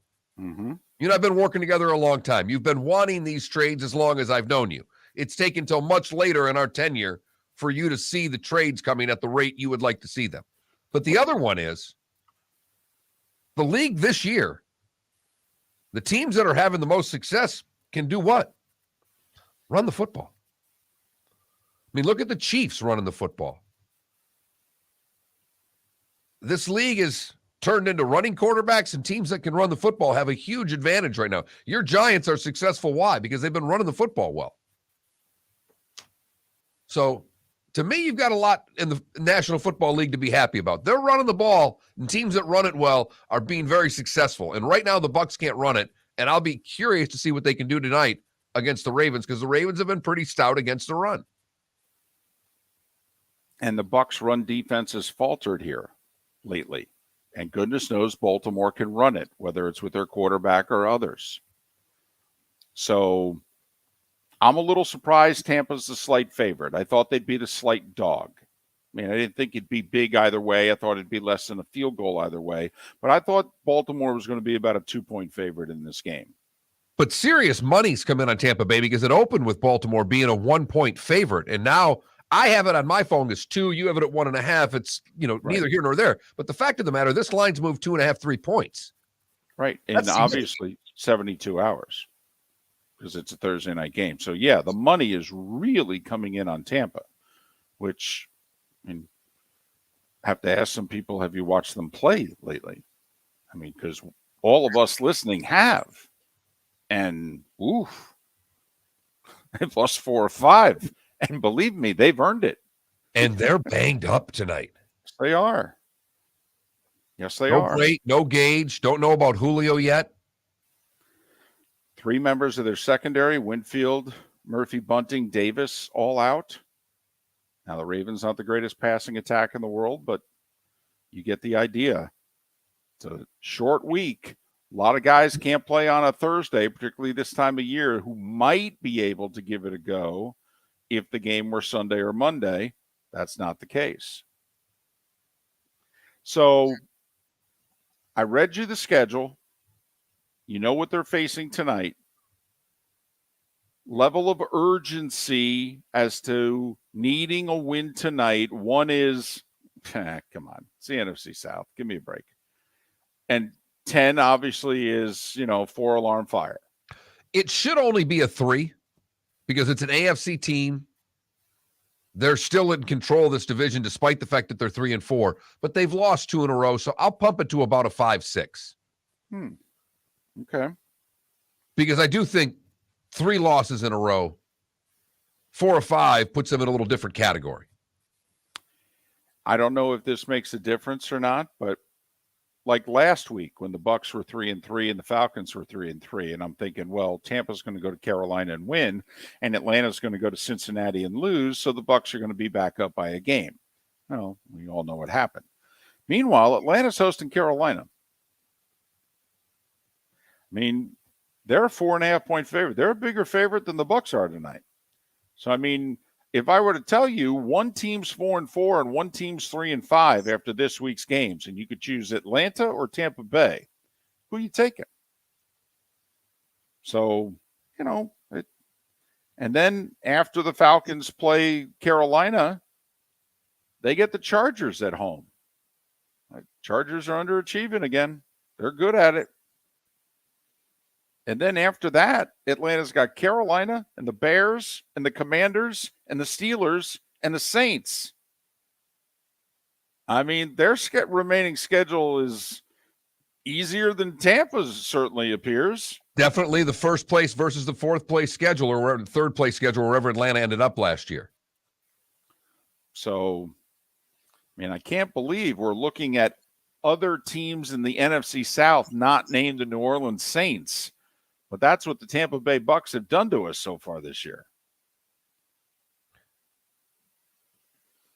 So Amazon Prime tonight, baby. I know many of you watched the first game, haven't been watching those after because the ratings are down significantly on Thursdays from what they were first game. So have the games. Yes. They've been down significantly as well. But We'll Brady and Lamar tonight, I mean, that's pretty damn good star power to try to get people to tune in on a stream. And no World Series till tomorrow even. There's really no conflict. I mean, let's face it, college football, the games they put Tuesday, Wednesday, Thursday are not much conflict anymore. So there you have it. Dalton Miller's the lead analyst for Pro Football Network. He will join us in 25 minutes' time. Roy Cummings to join us at the top of the 8 o'clock hour and start getting your questions ready for Dr. Roto, who will join us a little after 8:30 for your fantasy questions. Miller and Moulton right here on the Florida Sports Network.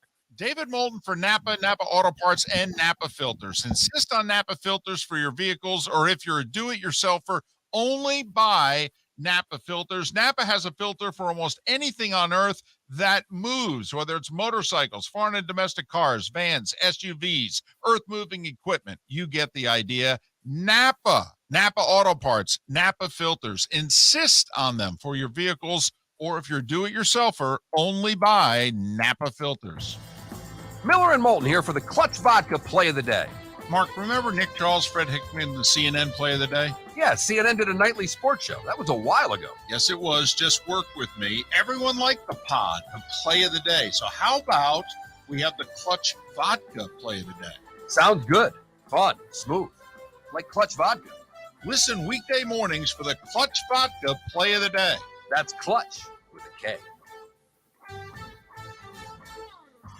Don't miss the Miami Dolphins watch party every Sunday at the Seaside Bar and Grill in Bonita Springs. Presented by Clutch Vodka, The Seaside will be serving Clutch Vodka drinks, including the awesome Bloody Mary bar at the Seaside. If you can't be at Hard Rock Stadium, come have fun at the best place in town to watch the Dolphins and enjoy the best, clean, crisp, smoothest vodka. That's Clutch with a K. Miami Dolphins parties every week at the Seaside Bar and Grill on Old 41 in Bonita Springs, powered by Clutch Vodka. Mark Miller for SWFL Golf Carts, or online, flgolfcarts.com. If you're looking for a golf cart, an e-bike, or an e-motorcycle, go visit Alex and the gang at SWFL Golf Carts. flgolfcarts.com online. Check out their whole inventory. If you're looking for a custom cart, they can take care of you. 2-seater, 4-seater, 6-seater, they've got you covered. E-bikes, nobody better for value and service. E-motorcycles, check them out. Again, flgolfcarts.com. flgolfcarts.com. You are listening to Miller and Moulton on the Florida Sports Network.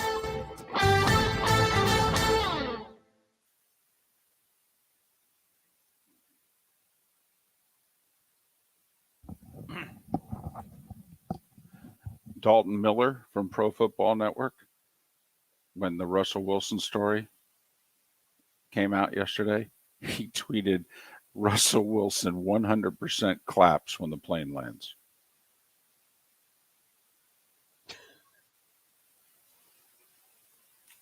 So poll question and play of the day.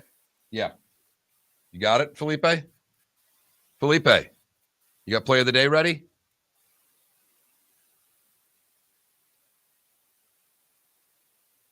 Give me a second. Dude, you're trying to get fired, right? I mean, you're like really working at it.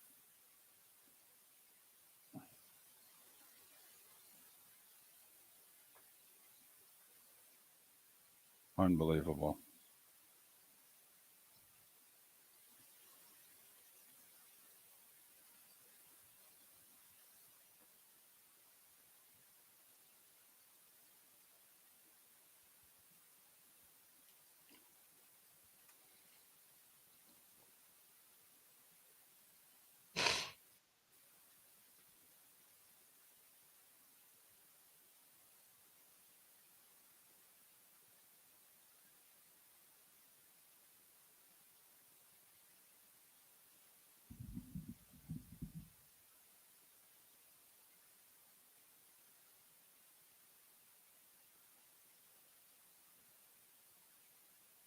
Well, you got that right. Someone said they bet the Bucs under 11. That's a pretty smart bet right now.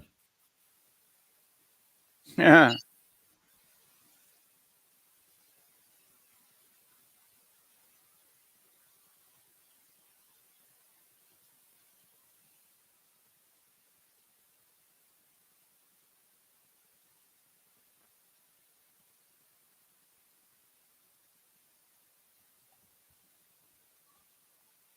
This may be your year in another way, too. I could see Andy Dalton playing badly and Jameis getting put in. I could see Mac Jones getting pulled for Zappy.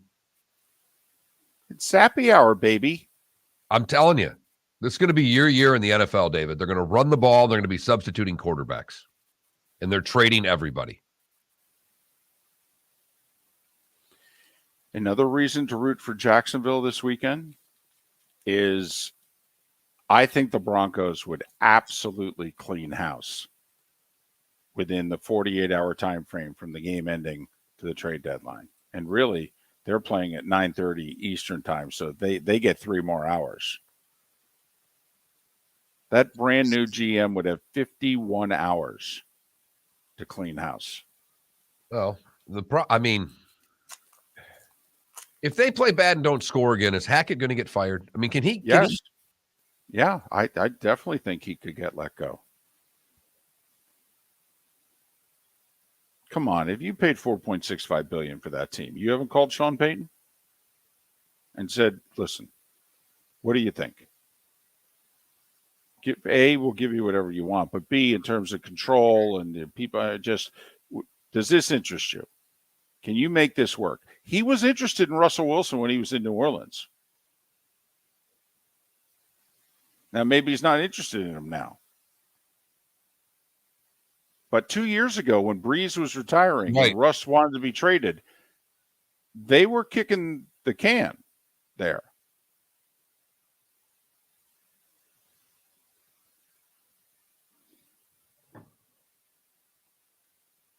Klecko, I think it's a really good thing for Syracuse that they're playing Notre Dame, because then this way they can put the loss to Clemson right behind them. Notre Dame's in the Northeast, especially beating Notre Dame is a big deal.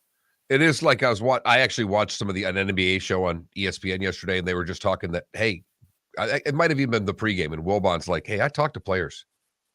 Everybody likes beating the Lakers. Doesn't matter that they're 0-4. It's beating the Lakers, and it's the same thing. Notre Dame's down, great. Kick them while they're down. Right? Would be a great, and I'm not joking when I say this, and I make fun of Syracuse all the time. It would be a great win for Syracuse, no matter how bad Notre Dame is.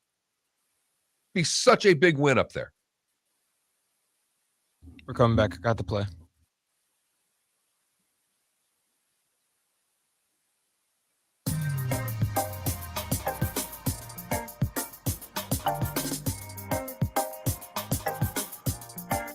Welcome back to Miller and Moulton, only on the Florida Sports Network. 21 minutes after the hour, Miller and Moulton, Florida Sports Network, floridasportsnetwork.com. Our Clutch Vodka play of the day is just minutes away. Dalton Miller from Pro Football Network will talk the league at large. What are we, 5 days away from the trade deadline? Had a significant trade yesterday. Bucs and Ravens tonight. Speaking of the Bucs, Roy Cummings to join us in 40 minutes' time. He covers the Bucs for a living. What in the wide world of sports is going on? They just lost to Pittsburgh and Carolina back-to-back. Now they're actually facing a team with a pulse. Roy's going to feel right at home. This is just like the Bucs teams he's been covering forever. Totally. Bringing back flashbacks, Roy? That'll be our first question at Roy at 8 o'clock. And a little over an hour from now, get your fantasy football questions and comments ready as the doctor makes another house call. Dr. Roto here on Miller and Moulton. You got a poll question? I have the question. The question's been done for a while. I'm having difficulty coming up with the 4 best choices. And it's all based on Russell Wilson stretching for 4 hours on an 8-hour plane ride to London, where he apparently did high knees as well. Can't believe he lived to tell. Can't believe he's not on the injured list. Can't believe one of those linemen didn't wake up and just take him out. So what is the most annoying thing other passengers do on a plane? Here's what I have right now. Take off their shoes. Hog the armrest. Watch video without earbuds. Oof. That happened to me 2 weeks ago. Did you just start talking really loudly? Oh, I stood up, turned around, and said, "Is that loud enough for you?" I love the people that are on flights with you. They get so much entertainment. And then I have passing gas. And I don't know how that doesn't win going away. Well, I have to admit, I have been, because I don't talk to the people next to me usually on the flight. I sit on the aisle and I don't talk to anybody. And you know, Mark, when you give off the vibe of, I really want to be left alone. You may be a talker. That's great. Turn to the person to your left. I'm not the talker. Now, I have to admit, I'm a bit sexist, all right? If there's a lady next to me and she starts talking, I'm not rude to a woman. I'm polite. I don't try to take the conversation any further, but I'm polite and, you know, what have you. And then if she continues to talk, and I had to say to a woman 3 weeks ago, if it's okay, I'm going to try to rest now. And she, okay, all right. But Mark, we had somebody, I believe, in the row in front of us 3 weeks ago do a little crop dusting. And I made the comment to her in which I go, I think and she looked at me and she knew what crop dusting meant, but she was like, oh, wow, I never thought about that on a flight. And I'm like, really? So you just thought all these years that these O'Dares happen and you just think what? You know, what? It's the atmosphere? The air is leaking in? So by the way, it's never another table at a restaurant. It's the waiter or waitress, just to let you know. And it's on purpose.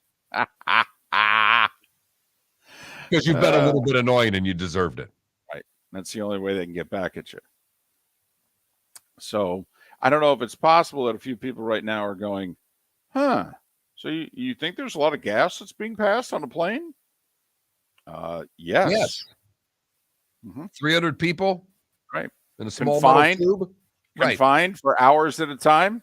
Right. No, I think everything's fine. Because there's so many more. Like people pointed out the guy that runs up the aisle. Oh. And I'm one of those. I'm like you. I get in an aisle.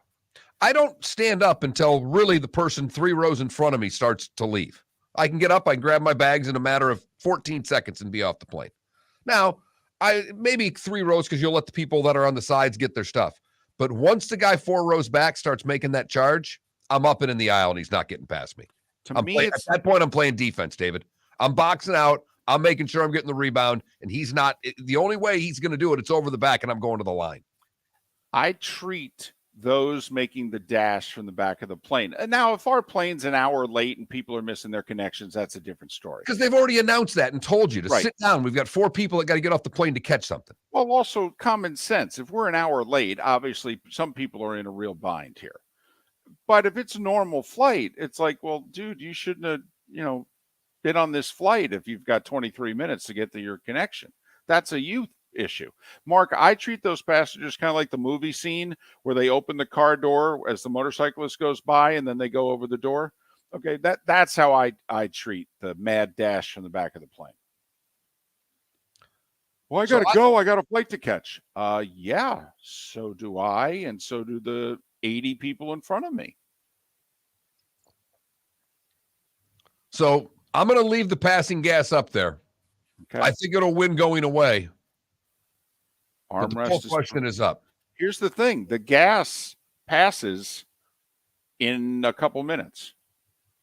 The guy with the armrest next to you, that's 2-3 hours. Well, in the feet. Anybody in my aisle that gets shoes off and I've got feet, you can't get away from that. And it's uncomfortable if you got to tell them to put their socks and shoes back on. No matter how that is, that's going to cause an uncomfortable situation. So that Mark Miller, the David Moulton on Twitter, floridasportsnetwork.com. That's our poll question. I like the question. You should, especially the amount of flying you do. This is something that hits you a couple of times a week. Yep. Time now for our Clutch Vodka play of the day. What do we got today, Felipe? Well, the Cavs are a pretty exciting team to watch, and they're led by their newest star, Donovan Mitchell, who had a posterizer. Son Anthony dumps back to a wide open Love. Mitchell tracks down the long rebound, goes to the basket. Oh, my! Donovan Mitchell, ladies and gentlemen. That is our Clutch Vodka play of the day. Clutch Vodka. Go to Seaside Bar and Grill in Bonita Springs for your Dolphin watch parties each week. And be on the lookout for Clutch Vodka at a Total Wine near you, clutchspirits.com. Cavs have won 3 in a row, beating the Magic last night, 103-92. Orlando 0-5.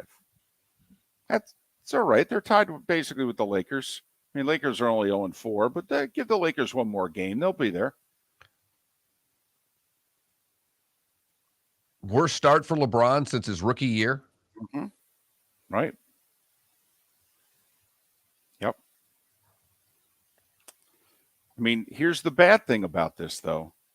That means real soon this is going to dominate all your talking heads shows and a lot of national sports radio also. On the days that there's no football, you know what they're now going to be talking about. This is really bad for us sports fans. We needed a 2-2 Lakers start. Not too good, not too awful. It's like our porridge. Needed to be just right. This is a nightmare for us, Mark. A nightmare. Everything you said is spot on. So you got to root for them when they play the T-Wolves in a couple of days because they need to get a 2-3 game heater to get this back to 3-4. And based on their schedule, the odds of that happening is not very good because they play a bunch of good teams. And I actually saw someone saying they could go 0 for October. And if that happens, David, oh boy. As a team, they're shooting 22% from beyond the arc. They're probably the worst outside shooting team in the league. In the history of the league. And Felipe, which you would agree, in a league which is now almost all about what? Outside shooting. Yes. They don't have a shooter on their team. Not one. And most teams need 3. If you watch basketball, you know that this team does not work.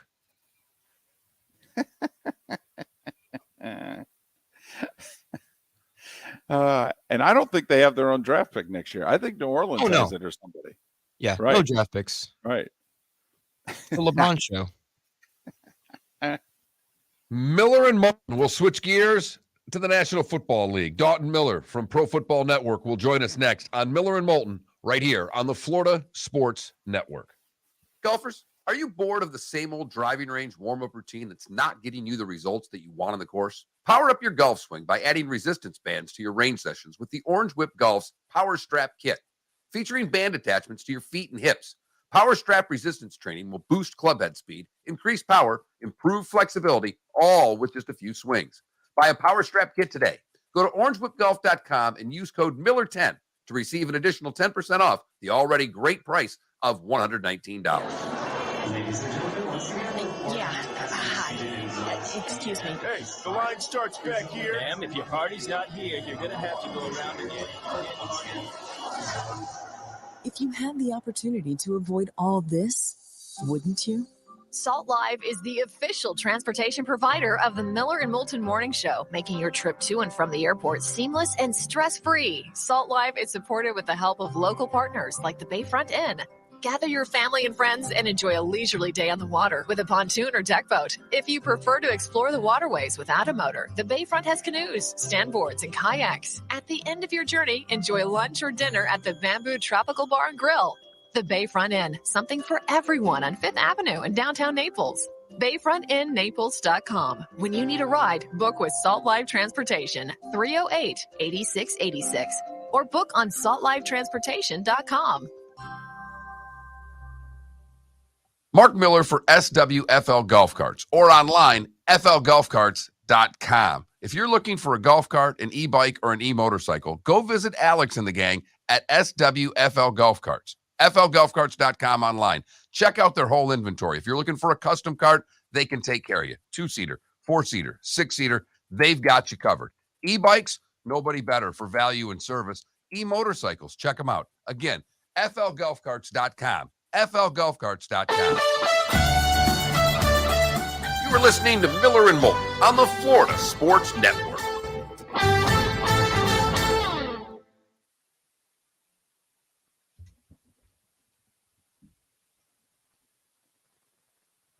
At least I get to see Miami Hurricanes legend Lonnie Walker on national television every night. One of the greatest athletes I've ever seen in my life. I'm talking Vince Carter athleticism out of this guy.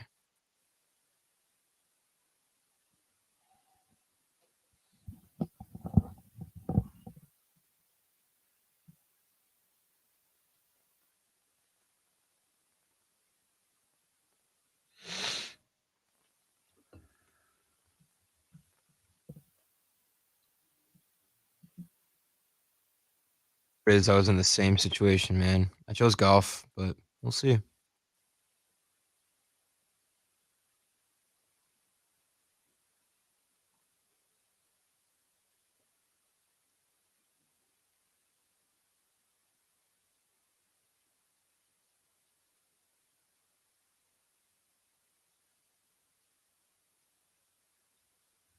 What about the guy on the plane that can't shut his kid up? You know, I can't do anything. The kids are kids. That's the you thing. You get a crying yeah. kid. I mean, that happens. Yeah. It's not like it's in a restaurant or in a church where they can just walk out. What I honestly don't get when I go to church and a kid's just wailing, why the mom and dad just allow it. Right. Get up and walk out. Yeah. I'm with you there. I do like the watching a video without earphones. That's a good one. What about like a buffet on his tray table? He's got way too much stuff going on. It's his tray table. Yeah, it's as long as it doesn't invade my space, I'm fine with it. I get nervous with anybody that leaves their drink even in the cup holder. I'm always holding mine. I'm afraid for one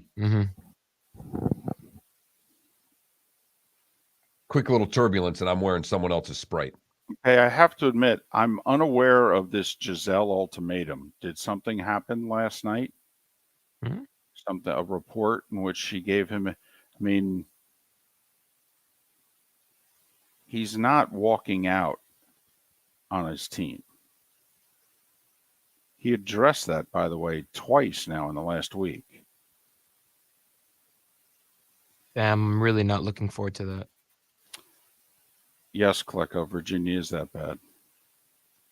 Although they beat Georgia Tech last week on the road, which is kind of shocking. Couple of the magazines are reporting that either leave football now or lose me. They're getting forced. It's over. Oh, yeah, he's not. I mean,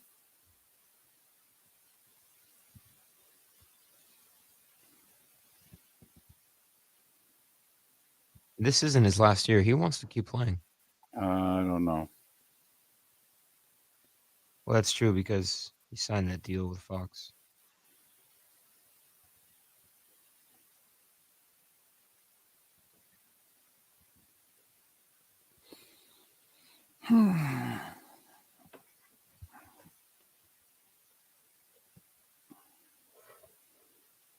How's the NFL without Tom Brady? Is it fun? Is it good?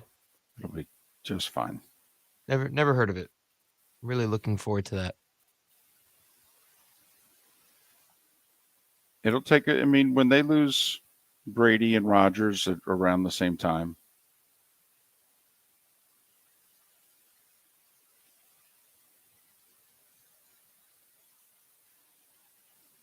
Watching Packers games will be a little weird, but hey, Jordan Love. But, you know, your beloved league went through this. With Jordan? Yeah, it takes a little time. Difference is that this league's getting set up with a Mahomes and a Josh Allen that are going to pick right up. And the Joe Burrow. Yeah. It's very true. The NFL features the NFL. Now, I will say the NFC could use a dude or two. I mean, that is what is striking right now, is where all the young stud quarterbacks. Well, we said that last year, too. We were all over this a year ago. Yes. But, Felipe, you know, the NFL was like this in the 80s, where the big-time teams were all in the NFC. And the AFC was considered the junior varsity. Call him Dalton.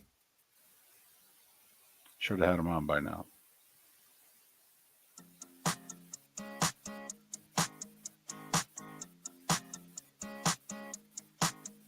You're listening to Miller and Moulton, exclusively on the Florida Sports Network. 22 minutes before the hour, Miller and Moulton, Florida Sports Network, floridasportsnetwork.com. Thanks so much for being with us. Roy Cummings at the top of the hour to talk specifically the Tampa Bay Buccaneers. Dr. Roto 1 hour from now. Some of you are aware of that because you've already sent us a question or two, whether it be in the Twitch chat room or texting us, FSN Radio, all one word, FSN Radio to 21,000. So Roy Cummings and Dr. Roto both coming up in the next hour. Dalton Miller from Pro Football Network is kind enough now to join us. He covers the league at large. You can follow Dalton on Twitter at Dalton B. Miller. Dalton B. Miller. Dalton, it's David and Mark. Thanks so much for your time. How are you? Thanks for having me, gentlemen. I'm always down to talk some football. Well, let's talk the trade from yesterday. It surprised us that the Bears got a fourth, but they had to pick up almost all of his salary to get a fourth. It seems to me as if, once again, Howie Roseman and the Eagles won a trade. Yes, and I actually, it's funny, I wrote about this the other week. I wrote about how Howie Roseman has been taking advantage of the NFL trade market now for a couple of years, really. It's something that he tried to do earlier in his career when he was trying to build, the dream team in 2011. But he's really learned from some of the past mistakes that he's made. And I think the NFL just kind of sits on their laurels a little bit too often when it comes to things. I mean, and the way that they value draft picks is hilarious to me, because when you look at, 4th, 5th, 6th, 7th round draft picks, I mean, sometimes you can get, a Shaq Mason, for Tampa Bay, a starter, a top 5 guy, at right guard in the NFL for a 5th round pick. It's just, that shouldn't be the case, but because of the way that the NFL values those draft picks, these teams are able to take advantage of that inefficiency in the market. So I think Howie Roseman's done a great job of that, to only have to give up a 4th and have the Chicago Bears take on most of that contract. See, when he traded for the 4th, I thought that it was because the Eagles were going to take most of it.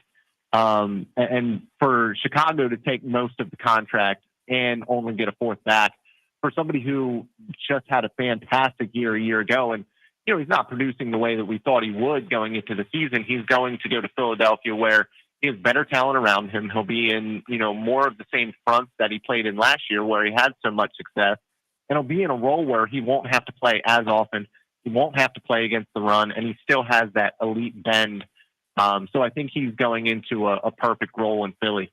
Is this just a situation right now, Dalton, where we have old school GMs that don't, maybe not get it as the right word, but that aren't willing to trade, and the ones that are at a distinct advantage? Because we watched the Rams do it last year. The league is starting to evolve into a trading league at the deadline, and there are certain GMs that are just being left behind, aren't there? Yeah, and I think it's teams and a lot of these older general managers just are unwilling to change. They want to build through the draft. They want to build through finding deals in free agency. They want all the homegrown talent they can have. They want to sign their own guys. And I think that part of that is the continuity that they get from that. But we've seen now with, Los Angeles going out and getting guys to complete the picture. And I think that that's really the biggest thing that Howie is doing right now. He kind of smells, the blood in the water. He sees that the NFC is very down this year, and he sees that this could be his one big chance. Obviously he, rebuilt the team and won in 2017, but I think he's got a chance to do it again here. Dalton Miller, Pro Football Network, profootballnetwork.com. Follow Dalton on Twitter, Dalton B. Miller, Dalton B. Miller. The other thing is, they still have 6 draft picks for next year, including 2 first-rounders. And the 1 first-rounder is the Saints, which is the top 10 pick right now. And if you think about that roster and how deep it is, I mean, how many of next year's draft picks are really going to make the team anyway? And he made the big trade before the draft for A.J. Brown. I mean, Dalton, what I'm waiting for, most leagues are copycat leagues. If the Eagles go to the Super Bowl this year, the A.J. Brown trade will probably be a really big reason why. We know what the Rams did with all the dealing they did. Do you think then that this would change things, or would these be the outlier?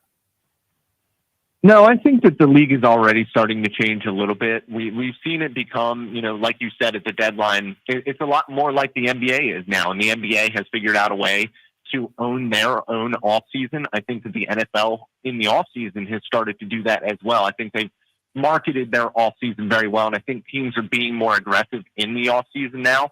Now, when it comes down to the trade deadline, I still think that that's something that, NFL teams have to get better at.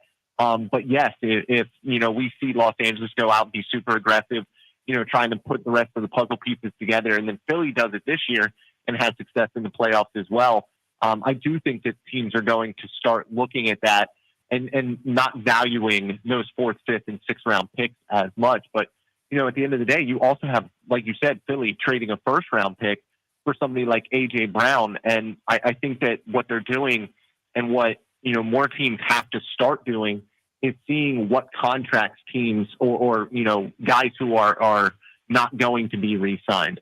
Because I think teams right now are too okay with just sitting and getting a 3rd round comp pick for a really good player instead of, getting that 1st round pick for him now.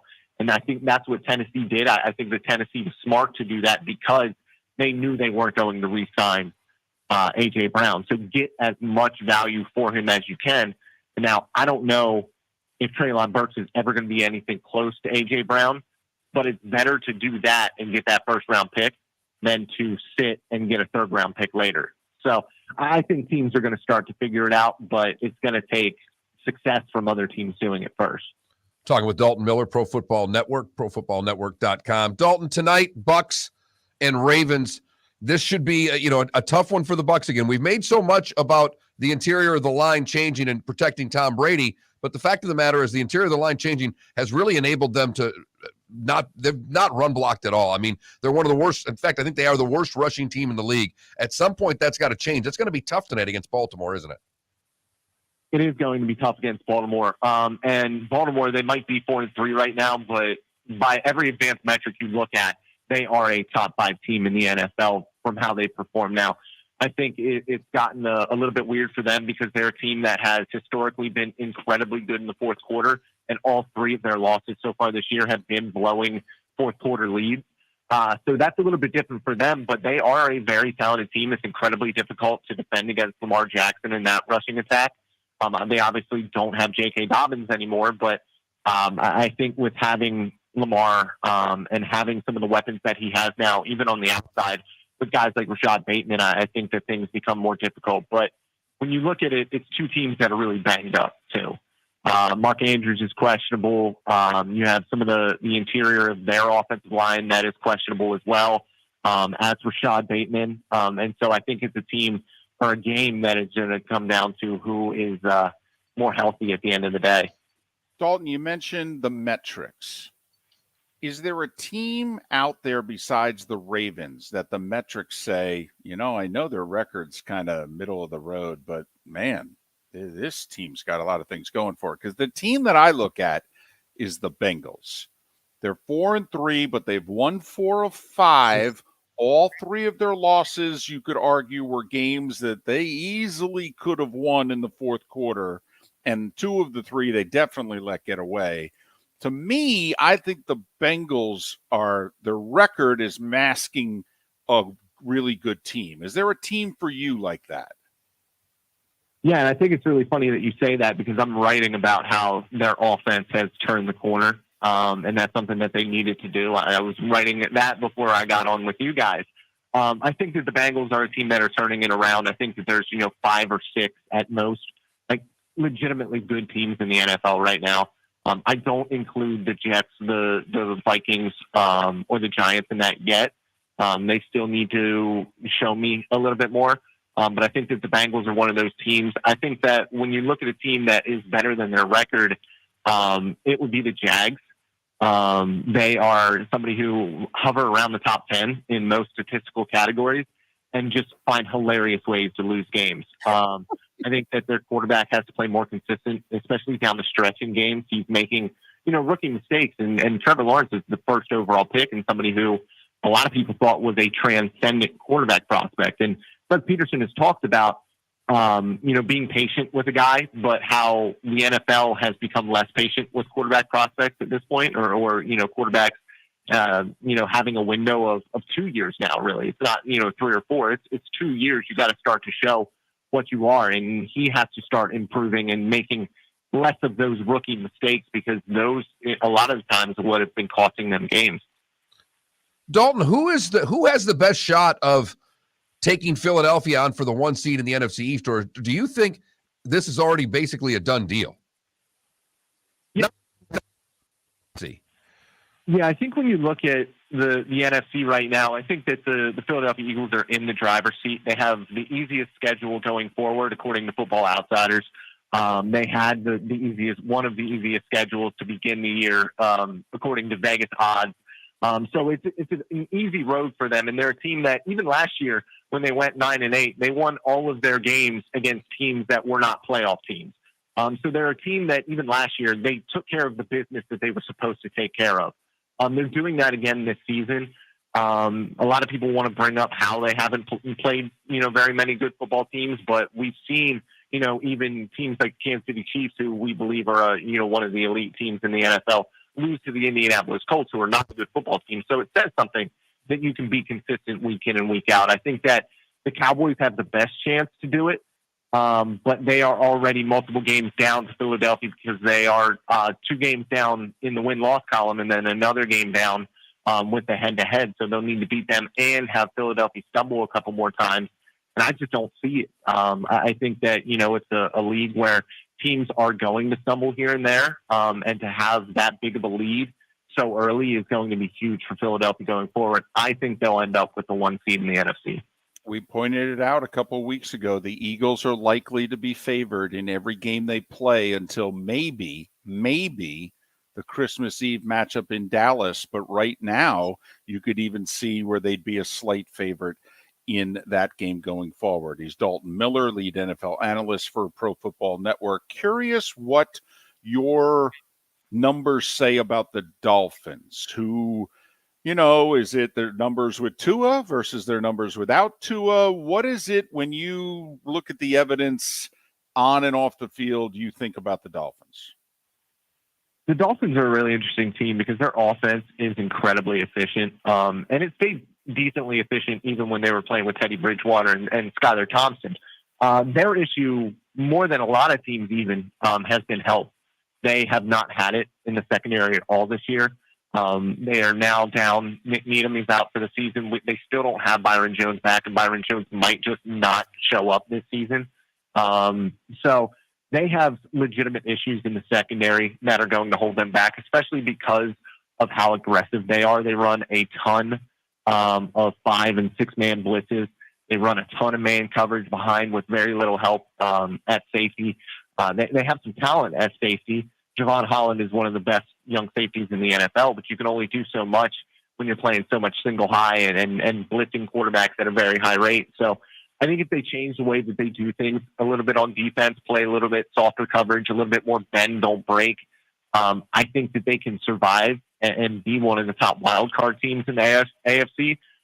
When you look at their passing attack, it very much reminds me of the San Francisco 49ers with Jimmy Garoppolo, just something that doesn't really make sense because, I don't look at Tua as a top-tier quarterback, and I obviously don't believe Jimmy Garoppolo is that either.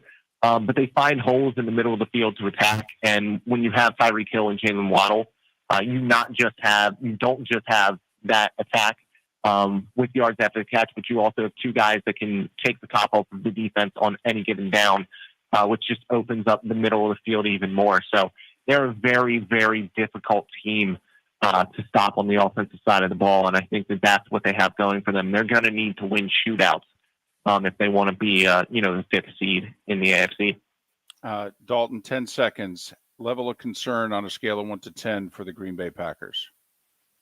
10. They have no speed on the outside, and their quarterback isn't elevating their play right now. Dalton Miller, lead NFL analyst, Pro Football Network, profootballnetwork.com. You can follow Dalton on Twitter, and you should do so. Dalton B, the letter B, Dalton B. Miller, Dalton B. Miller. Dalton, thanks for making time for us. We appreciate it. Let's do this again. Absolutely. Thanks for having me, gentlemen. Dalton Miller, kind enough to join us here on Miller and Moulton, mixing some of the numbers in with what it is you see. How about that? Jags are a top 10 team in nearly every metric, but they just find ways, hilarious ways to lose. And I quote. Quote, hilarious ways to lose, unquote. I could argue Doug Peterson has helped contribute to at least one of those losses. We'll talk Bucs with Roy Cummings next. It's Miller and Moulton right here on the Florida Sports Network. Yeah. Hi. Excuse me. Hey, the line starts back here. Ma'am, if your party's not here, you're going to have to go around and get it. If you had the opportunity to avoid all this, wouldn't you? Salt Live is the official transportation provider of the Miller and Moulton Morning Show, making your trip to and from the airport seamless and stress-free. Salt Live is supported with the help of local partners like the Bayfront Inn.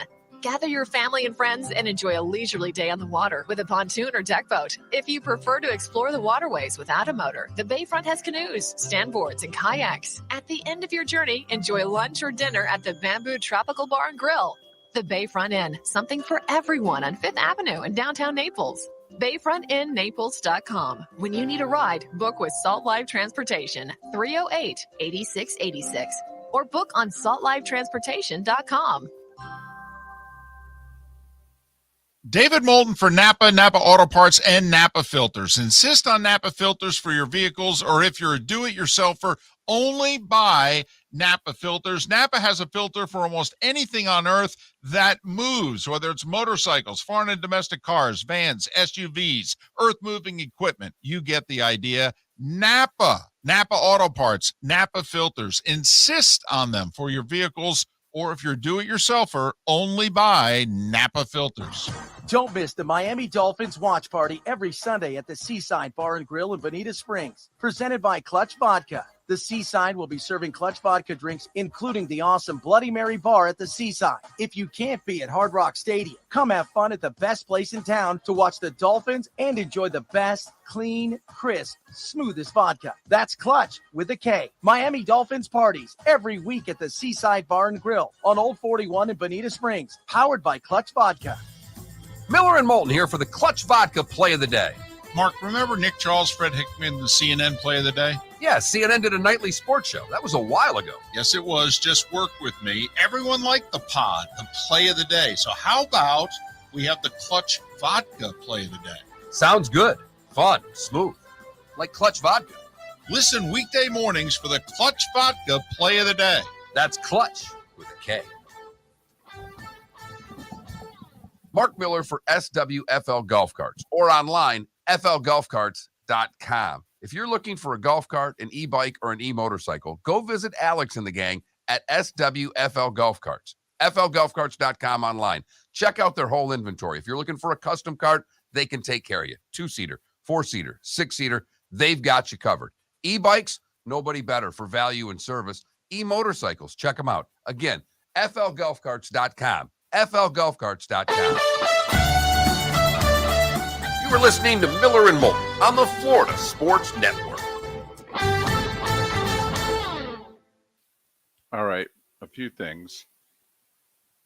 Easy schedules based on current records. Okay, but also quality of teams, because in theory, they've got the Giants twice and Dallas once. But as for the Ravens and Lamar, okay, Lamar's a free agent at the end of the year. Now, they can tag him, but Lamar is a free agent at the end of the year. So, what is it? And besides, can you replace him? And if you're the Ravens, you really going to do better than Lamar?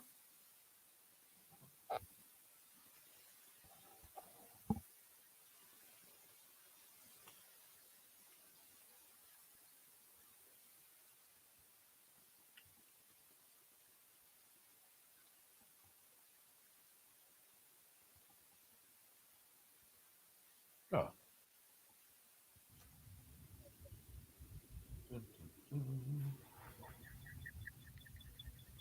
Where's my boy? There he is. Good morning. Morning, guys. How we doing? How are you? I am good. Everybody good there? Long day and night ahead of you today. That's right. May need a nap, Roy. You know what? Very underrated, the afternoon nap. Oh, Roy, I take one every Monday before Monday Night Football. You are fortunate. When I covered hockey back in the day, it was like just part of the regular routine. Especially, because you got you're covering a night game. It's like covering baseball. You gotta be on it. At 11 o'clock midnight when everybody else is packing it in and going to bed. And then you got to be at the pregame skate. Yeah, exactly. Oh yeah. I mean, and I know because I broadcasted hockey for a lot of years. That was I lived for that nap. Pregame skate, meal at the hotel room, and the home game sucked because if you're the announcer, you're the PR guy too. Yeah, that's right. Home games was right back to work. Road games, right to that hotel room and shut it down for a couple hours. Absolutely. After the morning skate, man, you go back to the hotel, and I would try to work for an hour, maybe get some notes done, and then it was, if you get a good hour nap in, yep, you're in good shape. I mean, players are doing the same thing. All of them. Yeah. Our little joke. That's if you covered hockey players in that day were big watchers of Days of Our Lives into their nap. A lot of soap operas watched in the room. 10 years covering the Lightning, gentlemen, from the beginning of their existence. Oh, so we probably know some of the same guys then, because I worked for the Atlanta Knights. Oh, okay, like Brett, because the Atlanta Knights had their 25th anniversary 2 years ago of them winning their IHL Cup, and I went back for it and saw like Stan Drulli, I think, had a couple of games Absolutely, up. yes. Brent Gretzky, I know really well. Brent and I were buddies back in the day. Brent's a great guy. He was one of my best friends. He and Stan Drulli were roommates on the road. Brent Gretzky and I were buddies. I helped him look for an apartment one day when he first came to Tampa. Yeah, he and I were buddies. And Brent used to do well off the ice. And, yes, he did. And there were a lot of knocks on my door because I had my own room on the road. And Brent would come knock on my room, hand me his key, and say, "You're rooming with Stan tonight." And I'd go, "How's he doing, buddy?" We'd sit there and watch TV. All right, guys. That's cute. We got 15 seconds.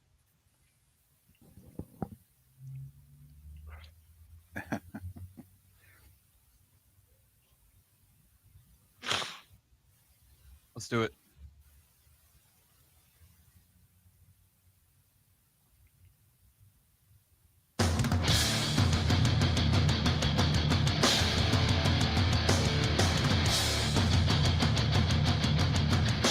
You are listening to Miller and Moulton, exclusively on the Florida Sports Network. And now here's Mark Miller and David Moulton. And just like that, it's the 8 o'clock hour on this final Thursday of October. Thanks so much for being with us, Miller and Moulton, Florida Sports Network, floridasportsnetwork.com. Our poll question, we listed 4 of the probably 17 things that we could have listed that most annoy you on a flight. Go to that Mark Miller, the David Moulton, floridasportsnetwork.com, and vote accordingly. He's Roy Cummings, who certainly could answer that poll question for all the flights he's been on over the years, covering between the Lightning and the Bucs. He covers the Bucs, PewterPirates.com, and Bay News 9 in Tampa. You can follow Roy on Twitter, R. Cummings, FHCN. Well, what the heck is going on? I keep asking you the same question. I feel like I'm Jay Leno and you're Hugh Grant. I mean, what the heck?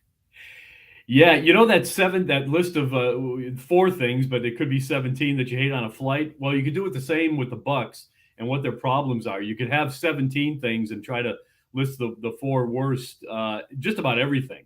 Guys, this team is such a mess right now. I haven't seen this team in this bad a shape in a decade. I mean, we're going back to Jameis Winston, early Jameis Winston years, with the issues that this team has defensively, offensively. About the only thing that you really count on every once in a while are the special teams to get you something, but they're not really special. But no, I mean, just everything that possibly could go wrong has gone wrong, including Tom Brady being really kind of just ordinary. I know the numbers look good, but at the end of the day, he's missing too many passes, guys, and there's just a lot of issues with this team they got to correct. How much of this is just simply given the fact they can't run the football at all? We talk so much about the interior part of the line, Roy, and protecting Brady, and for the most part, it's been okay. He gets knocked around a little bit, but they've not been able to push anybody around, and they're the worst rushing team in the league, Roy. Yeah, it's a real problem. They've become predictable. I mean, you know where the ball's going, and then the blocking up front isn't exceptional. Leonard Fournette doesn't seem to be running with the same power that he ran with a couple of years ago, even last year.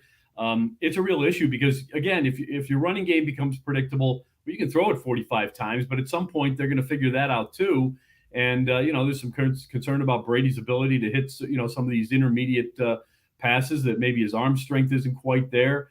Some next-gen stats kind of show that maybe he's not as solid there. But you're right. It all starts with the run on both sides of the ball. They're not running it effectively, and they're not stopping the run effectively. That's the problem. And let's go to the defense, because let's face it, this was supposed to be this year the bread and butter of the team. Yeah. Because of all the losses on offense and then the early injuries at wide receiver and all that. But they were always going to be able to count on their defense. Even when they lost their first 2 games, Roy, the defense gave up, I think, points in the teens. It was the offense that was holding the team back. Now, all of a sudden, teams are lining up and running it down Tampa's throat. What the heck? Yeah, and that's probably the most easily corrected portion of all this, because a lot of that is just missed gaps, missed assignments, guys in the wrong place, missing a tackle if they're in the right place, that kind of thing. It's a lot of detail-oriented stuff that can easily be picked up. But you're right. They are effective, and they're not as strong. And I think they're missing Ndamukong Suh a little bit. Look, Vita Vea's had some good moments, but he's also had some bad moments. Same with Devin White. I didn't really see Levante David last week, guys, and you might not have seen him either. But they've got some issues, and part of it as well is they're kind of playing this zone shell now as opposed to really challenging teams in the passing game. If you're going to play back, you're going to give teams 3-4 yards to begin with, and if they come in with some power, they're going to get an extra 4 or 5 yards, and that's kind of what's happening. Well, Mark, and I just wanted to mention, and listen, there are all sorts of numbers now in the NFL, but Levante David is apparently, top 5 in the league in missed tackles. Yeah. Okay. Yeah. If the linebackers on this team are beginning to falter, then quite frankly, the foundation's fallen apart. The two best players on the team, guys, in my opinion, at least on the defense, Devin White and Levante David. And they're both top 10 in missed tackles in the league. Yes, and that's the problem. That's what I said.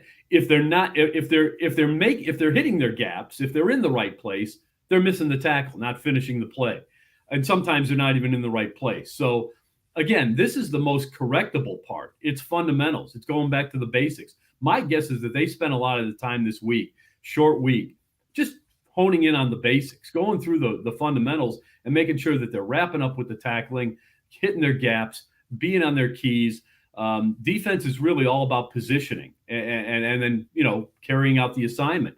It's not as difficult as it seems sometimes, but it's that's what they're missing. They're missing the basics, guys.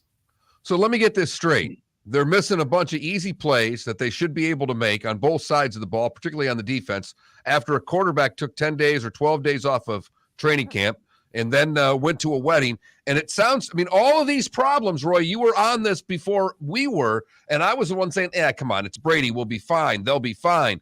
But the fact of the matter is, this sounds to me like a locker room problem. When you're missing easy assignments, and it's missed tackles, and it's missed gaps, and it's things that these guys flat out know, Roy, this sounds like it's more of a locker room problem than a fundamental problem. Yeah, it's a locker room problem, and it's up here, guys. It's mental. It's the mindset. It's are you all in every day of the week, through the meetings, through the grind of practice? Are you in on it? Are you practicing good? Are you practicing well? Are you doing the right things? And I don't think they are. And I think it goes back, to me, it really does. It goes back to the leader. It goes back to Tom Brady, missing 11 days, missing a Saturday before a road game, missing, a couple of Wednesdays here and there at the beginning of the season. I think you can't ignore that. You can't ignore that and the impact it can have on somebody else. Yes, Tom Brady has earned the opportunity to take a day off here and there, but he's the quarterback. He's the leader of the team. In football, you can't do it. You can't take 11 days. You can't take a Saturday before and expect everybody else not to do something similar and maybe not be as sharp come Sunday. Listen, I don't disagree. And we're talking with Roy Cummings, Bay News 9, pewterpirates.com. Follow him on Twitter, rcummingsfhcn, rcummingsfhcn. Listen, I agree with what Bowles is saying, but it also sounds as if he's passing the buck to the room. Hey, now we're going to find out what we're made of. And, the leaders of this team, they're just going to have to step up. Well, dude, you're the head coach. And, Mark brought up Bruce Arians to me earlier in the week. And I can only imagine, Roy, how Arians would be handling this privately and publicly versus how Bowles is handling it. And while there is something to a quiet strength, I think Bruce Arians right now would be screaming that the house is on fire and would be lighting these guys up. You think? Think back 2 years ago and again early last year when Tom Brady was playing exceptionally well, missed a pass or two, and guess who called him out? Bruce Arians. And everybody's wondering what's going on in Tampa. Bruce Arians called out Tom Brady. How dare he call out Tom Brady? Well, guess what? As badly as they've played over the last 2 weeks, and you're right, we've barely heard a peep out of Todd Bowles about – now, look, he has said some things about it's unacceptable and things like that, but to me, it's more cliched. Now, I don't know what's going on behind the scenes. Maybe he's not the type to call somebody out publicly. But at the end of the day, I also get the feeling that Todd Bowles is not the kind of guy who's going to really go up into somebody like Tom Brady's face and challenge him.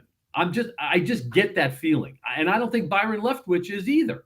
I think I don't know, I wouldn't call it fear, but I just don't think that they feel they're established enough to take on Tom Brady. I think their feeling is, hey, it's Tom. He'll figure it out. We just got to nudge him a little bit and said, hey, come on, Tom. Need you to play a little bit better this week. Need you to be a little bit sharper.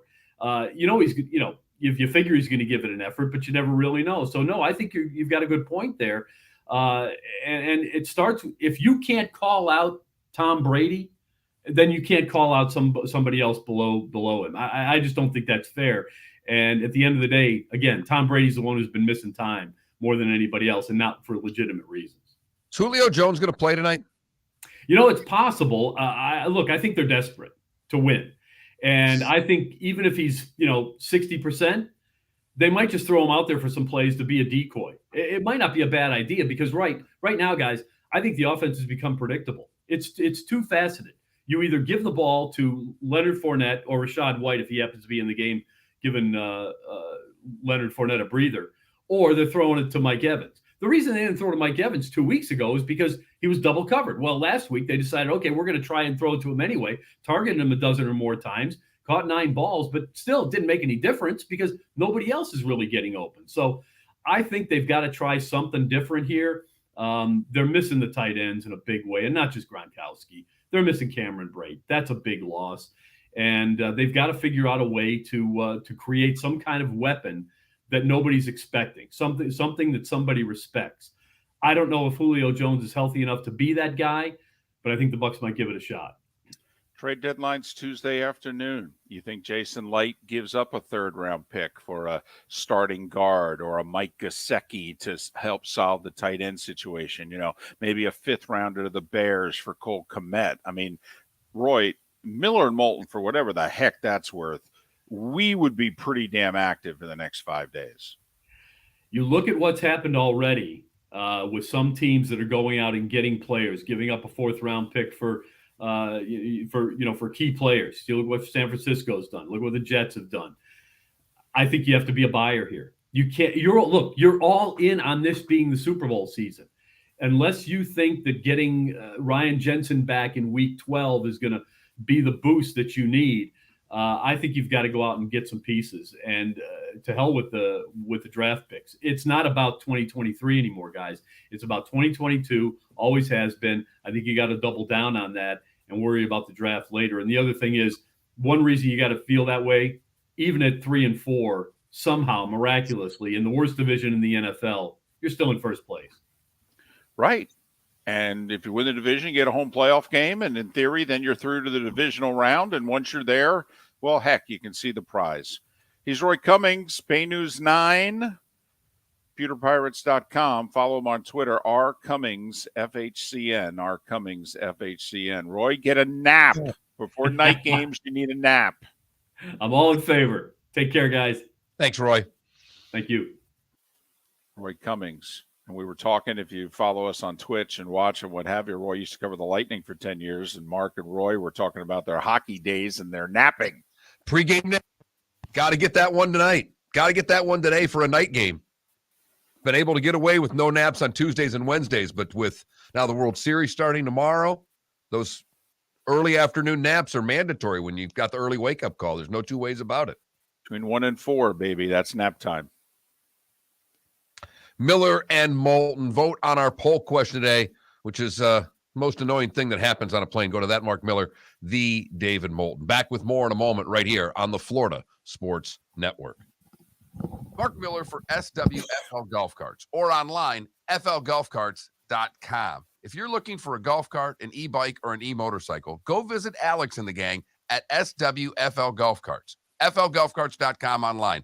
Check out their whole inventory. If you're looking for a custom cart, they can take care of you. 2-seater, 4-seater, 6-seater, they've got you covered. E-bikes, nobody better for value and service. E-motorcycles, check them out. Again, flgolfcarts.com. flgolfcarts.com. Ladies and gentlemen, yeah, hi. Excuse me. Hey, the line starts back here. Ma'am, if your party's not here, you're going to have to go around again. If you had the opportunity to avoid all this, wouldn't you?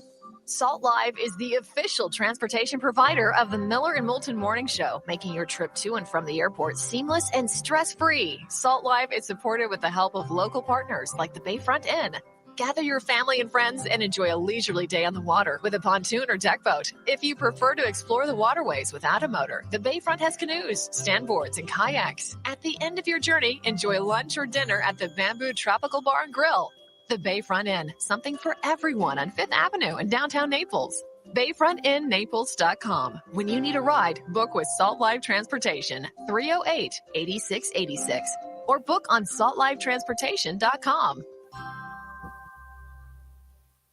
David Moulton for Napa, Napa Auto Parts, and Napa Filters. Insist on Napa filters for your vehicles, or if you're a do-it-yourselfer, only buy Napa filters. Napa has a filter for almost anything on earth that moves, whether it's motorcycles, foreign and domestic cars, vans, SUVs, earth-moving equipment. You get the idea. Napa Auto Parts, Napa filters. Insist on them for your vehicles, or if you're a do-it-yourselfer, only buy Napa filters. You are listening to Miller and Moulton on the Florida Sports Network.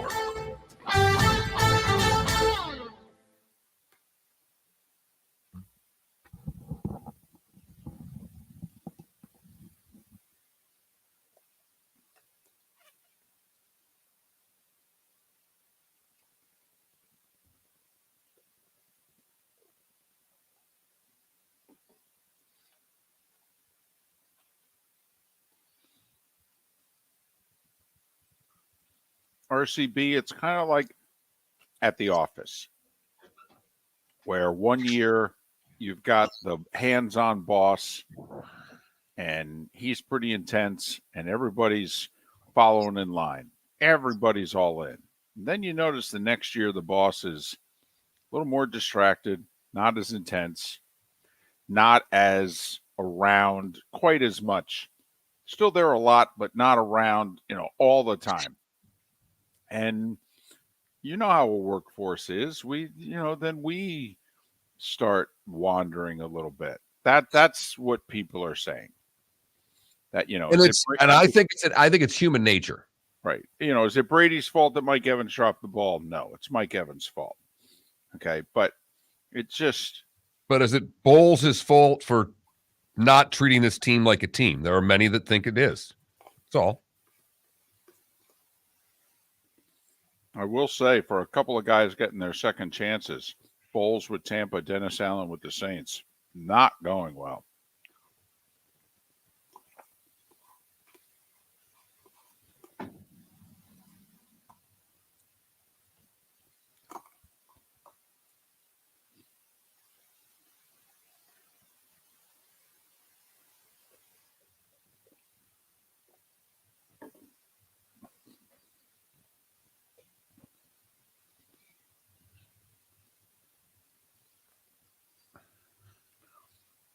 And you want to say it's a building excuse, RCB, but all I'm telling you is I've been around locker rooms for a lot of years. It doesn't matter the sport. When a locker room starts to go, it starts to go.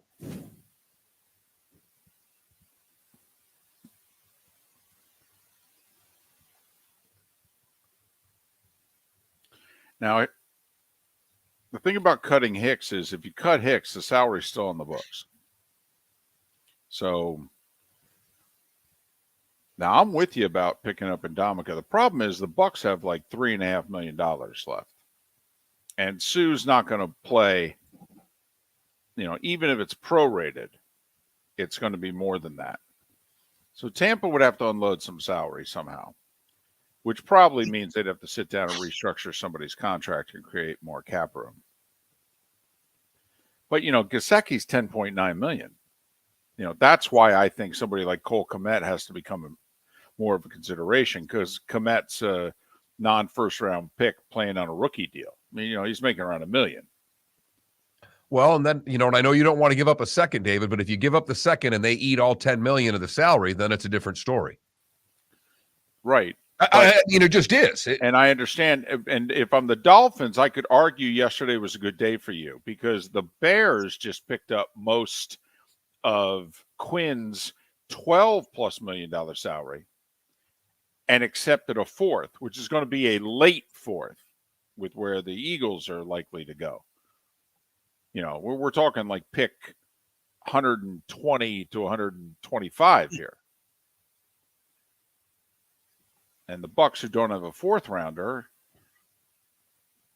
man, I'll say it again. I know Pat and I were arguing, but I'll offer you a third for Gesicki. Yeah, but and then if they say it's a second and you say no, right? Then I would say that is I get where Pat's coming from. I mean, obviously, if you're all in for this year, right? I just don't think this, Mark. This isn't NBA and hockey. Like in hockey, somebody like me's got a cave because there's 12 other GMs on the phone looking for that winger. Okay, how many teams are calling about Mike Gesicki, and how many are going to offer more than a third-round pick? I'm willing to bet there's nobody. Guys, I don't know why. No idea why that happened because I still show that we're live. 15. Yeah.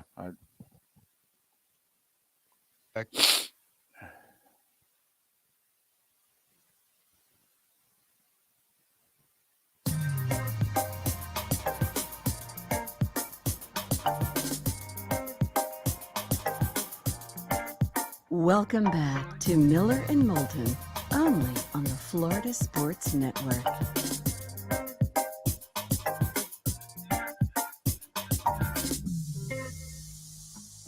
"21 minutes past the hour. Miller and Moulton, Florida Sports Network, floridasportsnetwork.com. Apologies to those who are taking us in via our Twitch channel. Apparently, the show is cutting in, cutting out for some reason. That's a Twitch thing. That's not a Miller and Moulton thing. But we'll look into it. But our apologies. We are available on the radio. That is. It's after all, this is a radio show. So, you know, you could take us in that way in Lake City, Tampa, St. Pete, Port Charlotte, and even further south in Southwest Florida. Miller and Moulton, the Florida Sports Network, floridasportsnetwork.com. Get your questions ready. Dr. Roto in 15 minutes makes his weekly house call. You can send us your questions. The text line, FSN Radio, all one word, FSN Radio to 21,000. And even if our signal is sketchy right now on Twitch, the chat room is working very well. So you could send in your questions that way. Dr. Roto in 15 minutes time. What should the level of concern for the Bucs be tonight? You know, you asked Dalton Miller at the end of our interview with him from Pro Football Network a little less than an hour ago, the level of concern he has for the Packers on a scale of 1 to 10. He did answer with 10, by the way. Yes, he did. 10. Yes, he did. He said no speed on the outside. And quite frankly, the quarterback's not doing anything to make anybody better. Rodgers doubled down, by the way, on his comments. Yes, yesterday. He did. You thought his comments were out of line. I really thought his comments were out of line. I don't think you say that publicly. Tom Brady has never done that to any of his teammates over the years, for as much grief as Brady is getting right now. And Rodgers, if you missed it, when he went on the Pat McAfee show, I believe on Tuesday, his comments were basically, listen, we got a bunch of guys missing assignments, and we need to bench them. We got to stop playing these guys. Got to play the guys that are doing their job. Huh? Okay. All right. By the way, how you playing, big fella? Just curious. Now, don't get me wrong. It's not just on the quarterback. Their defense has blown double-digit leads to Washington and the Giants. I mean, you know, they've blown some second-half leads. So the whole team, it's much like Tampa Bay. The run defense has suddenly gone south for the Bucs. I mean, you know, it just ain't Brady and the boys. But he doubled down yesterday and basically said, listen, you know, if you're a pro, okay, you can handle it. And the locker room's just fine with it. Trust me, I was just in it. Well, okay. We'll see. Kind of goes back to the similar thing you just said about Bowles and Brady. Who's going to come up to Aaron Rodgers and say, you can't say that publicly, man. You can't do that to your team. I don't see how many Packers players could do that. Well, I think LaFleur could. Yeah. I think LaFleur could walk up to him and go, hey, you do know you didn't just knock 10 or 12 guys. You knocked me. Okay. Now you're telling me how to coach the team. Okay. You find if I walk to the podium and start telling everybody how you should be playing quarterback and all the plays that you're missing? And we could agree or disagree on whether or not you think you're missing, but I could just go up there and light you up. Don't do that again. All right? I don't care. Don't care 53 million. Don't care at all. Because I will say in this case, LaFleur can look right at him and go, I'm going to be here longer than you. Okay? I'm just telling you that right now. I'm going to be here longer than you. Don't do that again. Now, Rodgers may tell him to blank off and, get in his car and go home. But, Rodgers did more than just criticize the players yesterday. When he made that comment. He basically said the coaches got their heads up there, too. Yeah, he said, I'm doing everything fine, and everybody else sucks. Yeah. Exactly. So, if I'm LaFleur, I could say, tell you what, you're right. You're right. We're going to start running the ball more. That's what we're going to do. We're going to start running the ball more. I am going to take you at your word, okay? And we're going to start giving the ball and playing behind the guys who I have trust in to get the job done. Okay? You're right, Aaron. I'll take you at your word. They go to Buffalo this week. All right? Just, when you're struggling, when you're scuffling, in years past, that's a good game on the schedule. 2022, not so much. No, 2012, great game on the schedule. 2002, good game on the schedule. 2022, not a good game on the schedule. I'll repeat what I said yesterday. The Green Bay Packers are the largest underdog on the board this week. Now, Carolina was the largest underdog on the board last week. We know. There were 3 teams who were 7+ point dogs last week who all won outright. And it's been that kind of a year, as we know. Can I ask a question which is very cliche sports talk type question? And I, 99.9% of the time, would never even think of asking a question like this. But through the first 7 weeks of this NFL season, if we had to pick the 4 teams like the college football playoff, who would the 4 teams be? You know how we joke about in college, every year we feel good about 3 of the 4, and the 4th team we don't feel good about? Tell me who the 4th team is, because it's Buffalo, Kansas City, Philly. We know those 3 would be in. Honestly, right now, if the NFL had the adopted college football playoff system, who would be 4? Well, David, because you're going to jump all over me, but because I'm going to do this like I believe the networks would do it for this 14 playoff. For the team that's going to deliver the most ratings, I'm going to take as a 4th team the Dallas Cowboys. I saw it coming from a mile away. It was Alabama with a loss who wasn't an SEC champion. You could see it from a mile away. Aren't the Vikings like TCU? Yes. The Vikings are undefeated. They're not, but TCU's undefeated and they're winning their league, and the Vikings have a commanding lead, all right, in their division. And people go, by record, they should be in the playoff, but, I'm just not going to do it. Am I crazy? Dallas did beat them. They screwed up late. Dallas kicked a field goal. They beat them, but I kind of think the fourth best team in the league is Cincinnati right now. I really do. Is it Baltimore if they win tonight? I mean, it's funny how few really good teams we have right now in this league. Yeah, it seems a lot like college football. We've got 5, and then 6 through 40 is interchangeable. And really, you've got 3, and then 4 through whatever are interchangeable right now. Right. We think we have more good college teams right now than we have good NFL teams. Absolutely. That's how topsy-turvy this league is right now. And that's why, you could have dramatic changes. We could tape this and bring it back 6 weeks from now, and it could be dramatically different. Right. I mean, the Packers could roll off 6 in a row after losing to the Bills, and then we'd be changing our mind about what the Packers are. Wow, look at Aaron Rodgers' words were right. In fact, those harsh criticisms, look at how well those young receivers are playing now. It's all because Aaron Rodgers spoke out against them. 6 weeks is a long time in the National Football League. Dr. Roto is next. Your fantasy questions answered on the Florida Sports Network.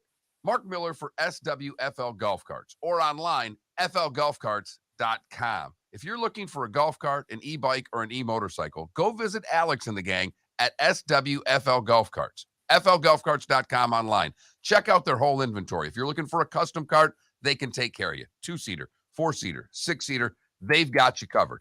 E-bikes, nobody better for value and service. E-motorcycles, check them out. Again, flgolfcarts.com. flgolfcarts.com. Don't miss the Miami Dolphins watch party every Sunday at the Seaside Bar and Grill in Bonita Springs. Presented by Clutch Vodka. The Seaside will be serving Clutch Vodka drinks, including the awesome Bloody Mary bar at the Seaside. If you can't be at Hard Rock Stadium, come have fun at the best place in town to watch the Dolphins and enjoy the best, clean, crisp, smoothest vodka. That's Clutch with a K. Miami Dolphins parties every week at the Seaside Bar and Grill on Old 41 in Bonita Springs. Powered by Clutch Vodka. Ladies and gentlemen, once again. Yeah. Hi. Excuse me. Hey, the line starts back here. Ma'am, if your party's not here, you're going to have to go around again. If you had the opportunity to avoid all this, wouldn't you? Salt Live is the official transportation provider of the Miller and Moulton Morning Show, making your trip to and from the airport seamless and stress-free. Salt Live is supported with the help of local partners like the Bayfront Inn. Gather your family and friends and enjoy a leisurely day on the water with a pontoon or deck boat. If you prefer to explore the waterways without a motor, the Bayfront has canoes, standboards, and kayaks. At the end of your journey, enjoy lunch or dinner at the Bamboo Tropical Bar and Grill. The Bayfront Inn, something for everyone on 5th Avenue in downtown Naples. BayfrontInNaples.com. When you need a ride, book with Salt Live Transportation, 308-8686, or book on saltlivetransportation.com.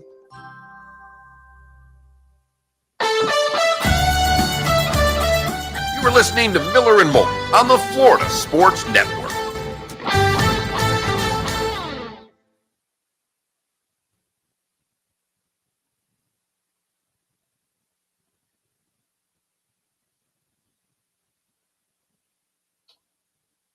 Oh, let's see. Remove. Move.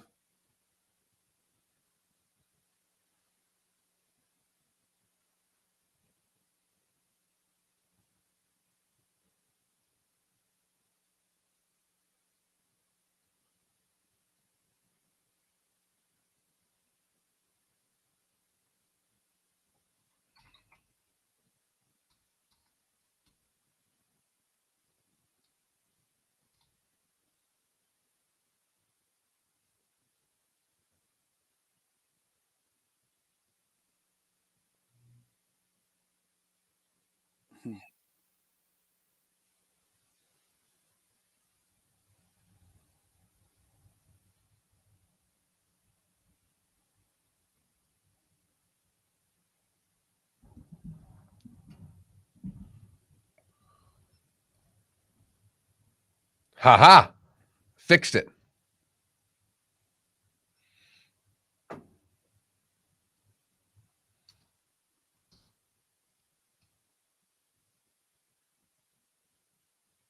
Twitch folk, I think I fixed it. Ha-ha. Look at that.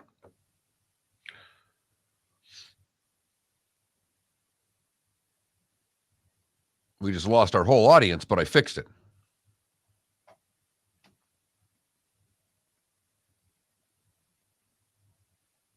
Now we have no one watching, but it's working. Mm-hmm. Mm-hmm.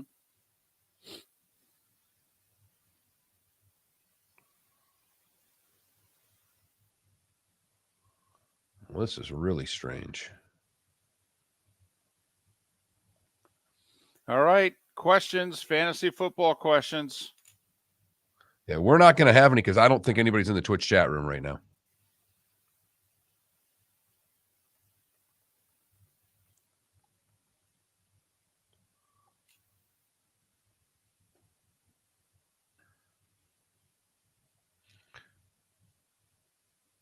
It's literally showing no viewers in Twitch, even though you say you're in here. That's the...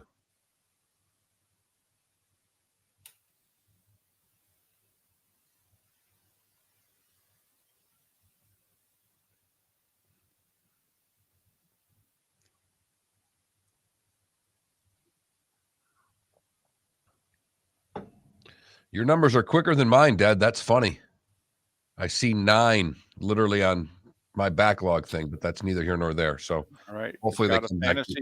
You've got a fantasy question for Dr. Roto. Send it in.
Coming back, calling Roto now. Probably should get these guests on a little earlier.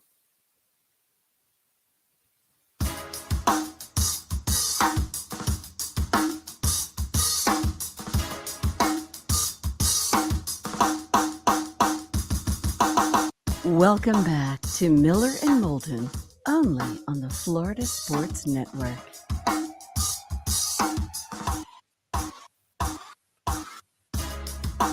"22 minutes before the hour on a Thursday, and this, the 8 o'clock hour, means it is time for Dr. Roto. drroto.com, drroto.com. Dr. Roto is also how you follow him on Twitter, drroto.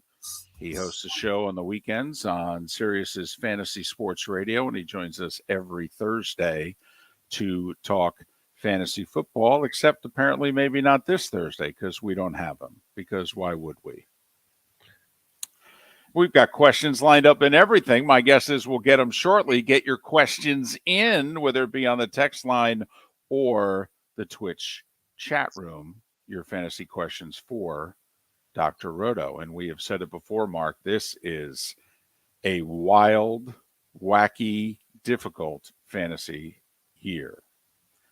Do you agree, Dr. Roto? And first off, before I ask you any questions, we have said it publicly, and I know that we have said it to you privately, but we want to say it again. Our condolences to you and your family.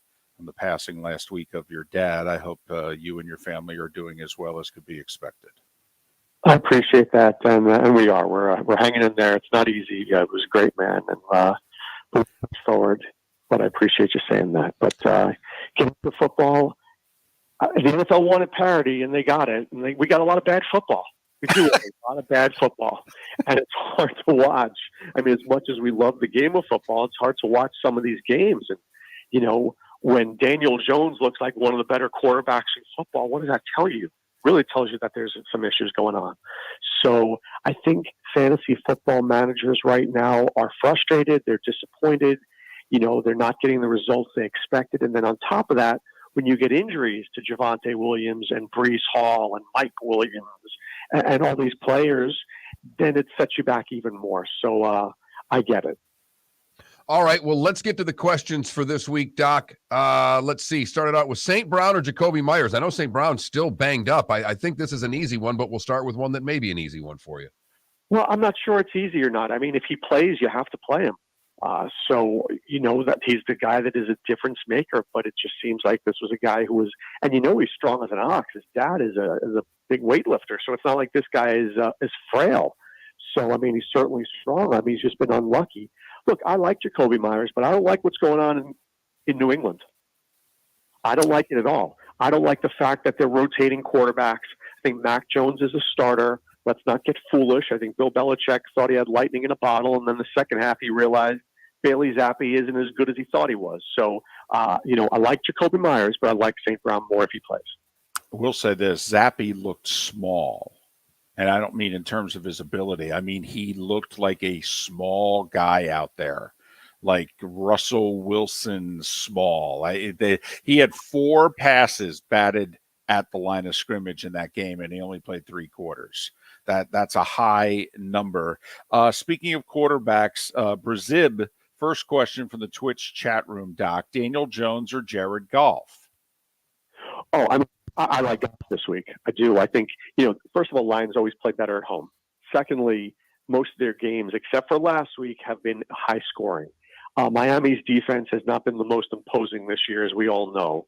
So I love Miami too this week. I mean, if you're playing DFS, the Miami stack feels like a really good one. So I think this game can blow up. Look, let's talk about Seattle for a second. They've had great results, but look at the passing attempts by Geno Smith. He barely throws over 30 times. He's been accurate, and he throws downfield. But, I mean, was it last week? Didn't he go like 20 for 27 or something like that? When NFL quarterbacks are throwing 35 and 40 times, he's throwing like 26 to 28. I don't think there's going to be a lot of plays run in that game. I think there's going to be a lot of running in that game, where I think the Miami-Detroit game could be a little more high-scoring. All right, I think you kind of answered the question, but we did get a question. Your thoughts on Tua this week, and I'll kind of combine it with another one on our Twitch chat room of which, if you had to pick one of the Dolphins receivers, which one would you pick? Well, I'm always going to pick Tyreek Hill, right? Because that's a guy who can go for 210 yards and 2 touchdowns. It sounds like I don't like Waddle. I like Waddle plenty. But, I mean, look, like I said, this is a great stack week. I mean, Detroit's secondary is terrible. Tua takes some shots downfield. I think you hit him with Mostert a few times. You go a little body with Mostert to the body, and then you go to the head with Hill. I think this could be a high-scoring game for sure for Tua and the Dolphins. Adam in our Twitch chat room asked a question as to which tight end you would take. It seems an odd question because Dalton Schultz is an established tight end and Myrick is not for the Giants, but the Giants love throwing to their tight ends, particularly near the goal line. So would you go Schultz or Myrick? Well, I'm always going Schultz. I mean, Schultz has been injured this season, and he was Dak's guy last year, right? I mean, Dak loved pulling to him. So I just made a trade for him in the league. I think that there's tremendous upside, and I think the upside is there because of questions like this. When you're asking whether or not you should play a guy you've never heard of before versus Dalton Schultz, that tells you everything to know about why you should trade for Schultz today. Got a question also, Ed. One on the Dolphins receivers, on the Eagles receivers. Devontae Smith or A.J. Brown? Which one do you like better this week? I like A.J. Brown this week. Look, Smith has been way more consistent than I expected it to be. But Brown is that, once again, let's compare it to Waddle and Hill, right? When chips are down, you want the guy that can get you more points. And A.J. Brown's the guy that can go off. Smith is solid. Smith is good, but A.J. Brown is one of the top, 10 receivers in the league when Hurts is going to him and things are right. Which defense would you take this week? And this is an odd question. How many times in the last 30 years, Mark, have we asked, should you take a defense that's going up against the Packers? But Eagles or Bills defense? Well, I'm going to play the Eagles, basically because we see what Pickett is capable of. I mean, look, I think Pickett, let's hold on for a second. I like this kid. I like what I'm seeing, but it's soon, right? You can just tell he's forcing it. He makes some bad throws. If the Eagles are up, 30-17 in the fourth quarter, can't you smell a Bradbury or Slate pick? I know I can. Probably fumble once or twice, take a few sacks. Aaron Rodgers, they may lose that game, but it's not going to be that Rodgers throws 3 picks and gets sacked 4 times. It's just going to be that the Bills are a better team. So I think that Pickett has a bigger chance to make more miscues and mistakes. So I'll take the Eagles. DFS question. They're asking in order. Where would you go? Would you go Evans or Olave or Waddle for this week? Hard to say no to Olave. It really is. He's been so good. But wow, all 3 are good choices. I think in this case, I'll take the cheapest guy. And I think the cheapest guy, if I'm not mistaken, is Olave. He's Dr. Roto, drroto.com, drroto.com. You can follow him on Twitter at Dr. Roto. You can hear him weekends, Sirius's Fantasy Sports Radio. You still doing that Better Network 2 nights a week? I am. I'm doing it Tuesday night and Friday night. So every those nights from 10 p.m. to midnight. It's a really cool app. You just download it on your phone. It's free, and you can listen straight to the show. And the cool part is you just press a button and you can interact and ask questions. So it's people should check it out. It's the Better Sports Network, along with SiriusXM Fantasy Sports Radio. And we have pumped Dr. Roto's website, which has been up and running for about a year and a half, and we have raved about the staff he has put together for not just football. He's got 2 guys on his site who are like undefeated this week in picking games in the other sports. So if you're into fantasy and other things, go to drroto.com. All right, got to pick one out of these 4. Brian Robinson, Deontay Foreman, Cortland Sutton, or Garrett Wilson, full PPR. I like Foreman a lot this week.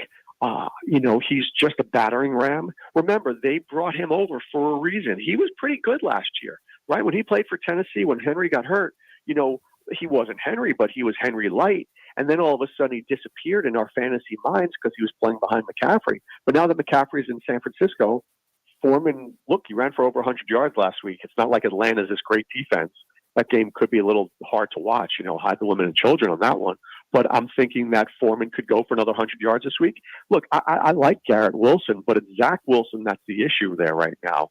I mean, he's playing better than last year, but the Jets aren't throwing a ton.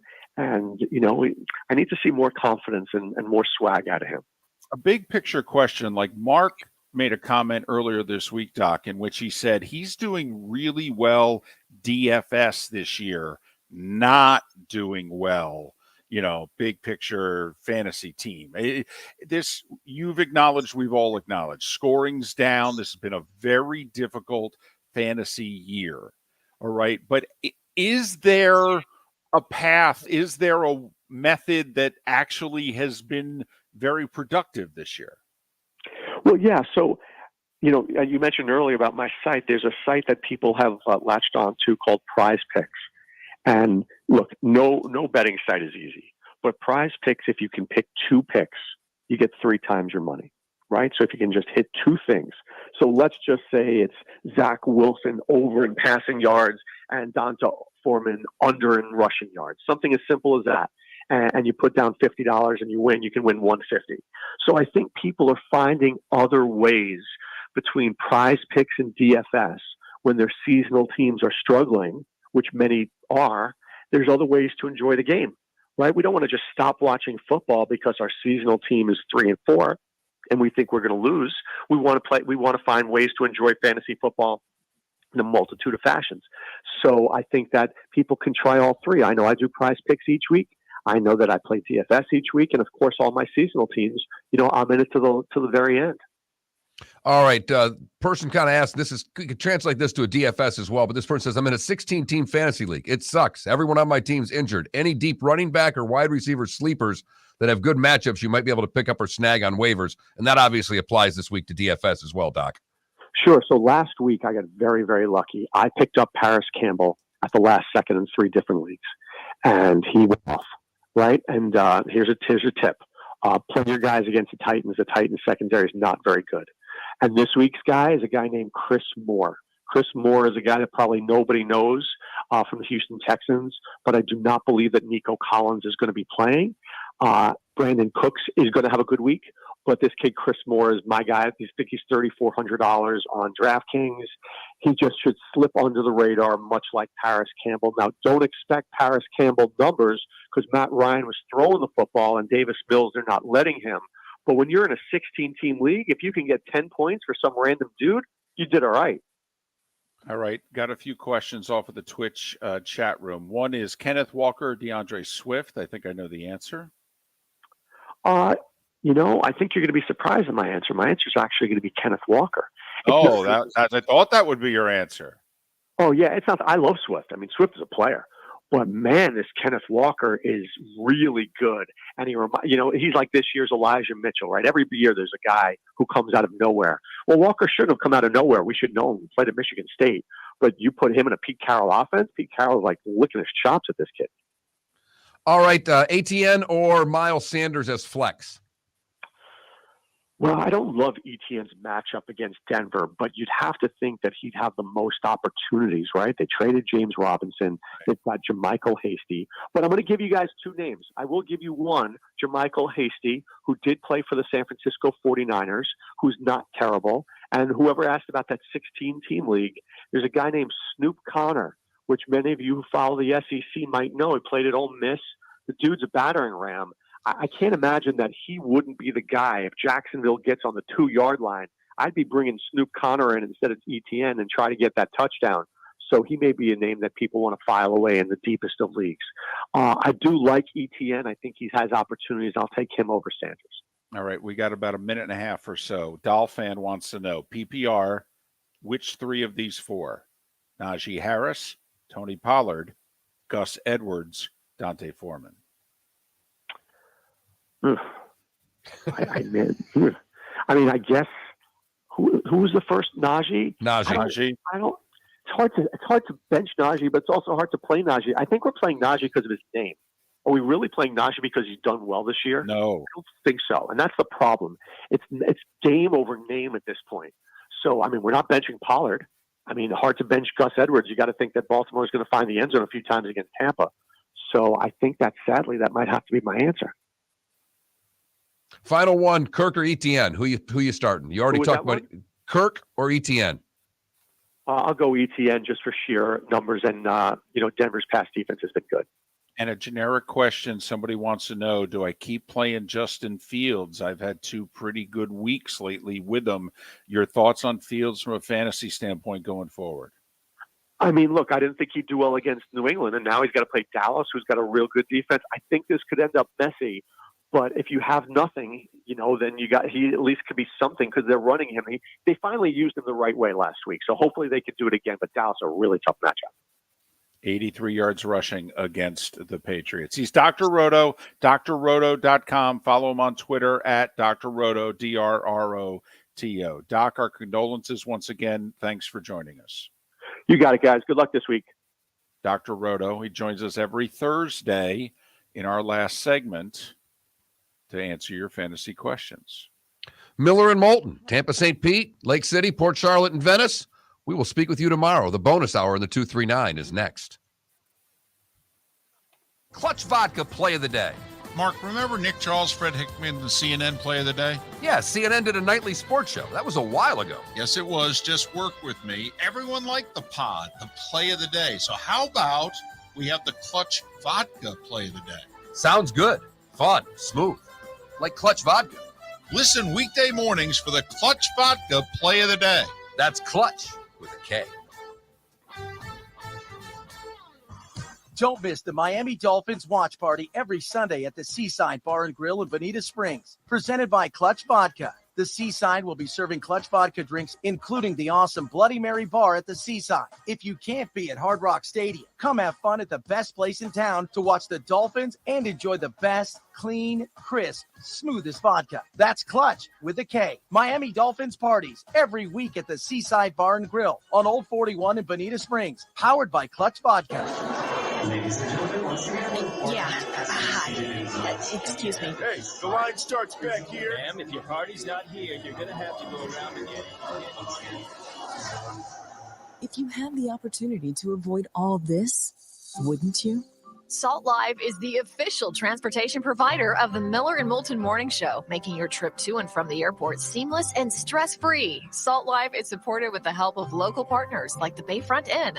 Gather your family and friends and enjoy a leisurely day on the water with a pontoon or deck boat. If you prefer to explore the waterways without a motor, the Bayfront has canoes, standboards, and kayaks. At the end of your journey, enjoy lunch or dinner at the Bamboo Tropical Bar and Grill. The Bayfront Inn, something for everyone on 5th Avenue in downtown Naples. BayfrontInNaples.com. When you need a ride, book with Salt Live Transportation, 308-8686, or book on saltlivetransportation.com. Is it?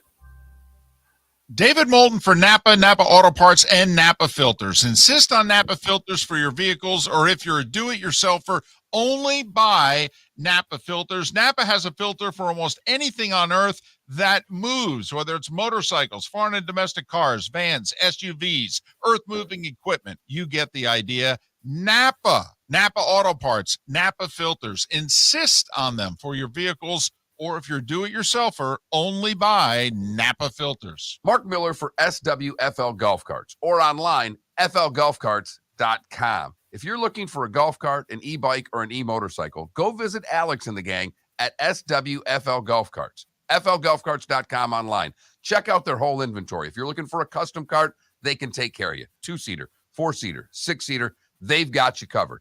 E-bikes, nobody better for value and service. E-motorcycles, check them out. Again, flgolfcarts.com. flgolfcarts.com. You were listening to Miller and Moulton on the Florida Sports Network.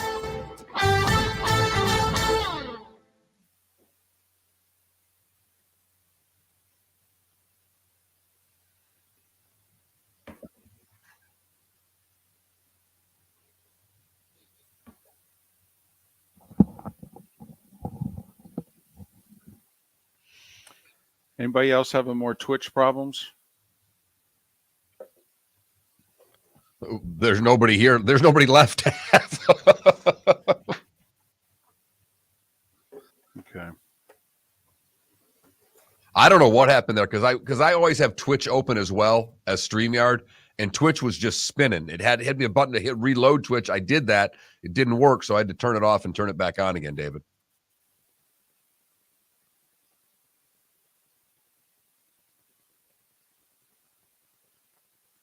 Yeah, considering we had over 100 when it went off, that kind of sucks. So right around 100. Did we really? Yeah. God.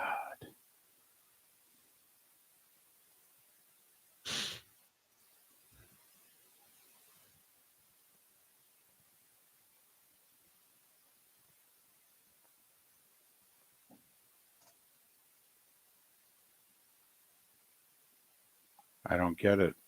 You're glad you missed Roto? Your fantasy team stinks. Wouldn't you need Roto then?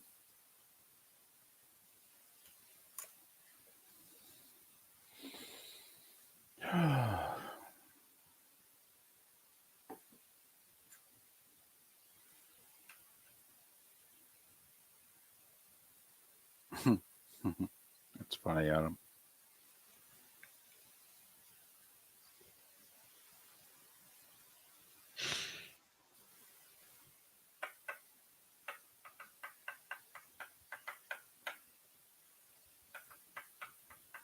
So did you hear the Dolphins are leaving QAM? Yeah. Going to go to the Fox Sports Radio Station 940 and WIOD. I don't know if they're simulcast or what. But what's interesting is I wonder if that'll affect Joe Rose. Cephalo does a show on IOD. He does a new show in the morning. So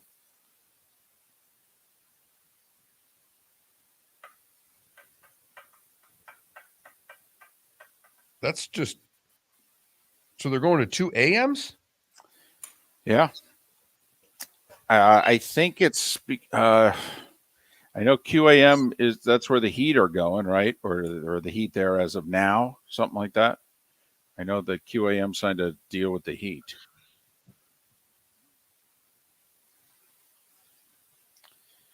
But that 940 station is the one in which, remember Defo? Yeah. They got rid of Defo a few years ago, and they went with the Fox Morning Show, 2 pros and a cup of Joe. I've interviewed Cephalo a few times over the years, but know him, no. When I was in Northeastern PA, he would come back yearly. We spent a little time together just shooting the bull.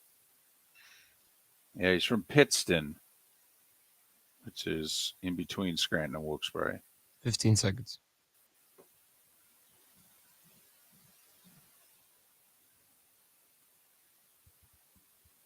Here we go.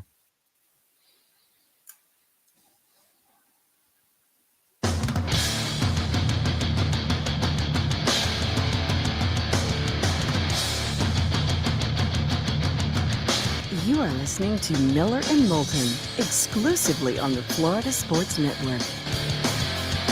And now, here's Mark Miller and David Moulton. It is the bonus hour, Miller and Moulton, Florida Sports Network, floridasportsnetwork.com. Thanks so much for being with us. Had a good show today so far. I mean, we talked with Dalton Miller of Pro Football Network, Roy Cummings, talk about tonight's Bucs game. Just had Dr. Roto on.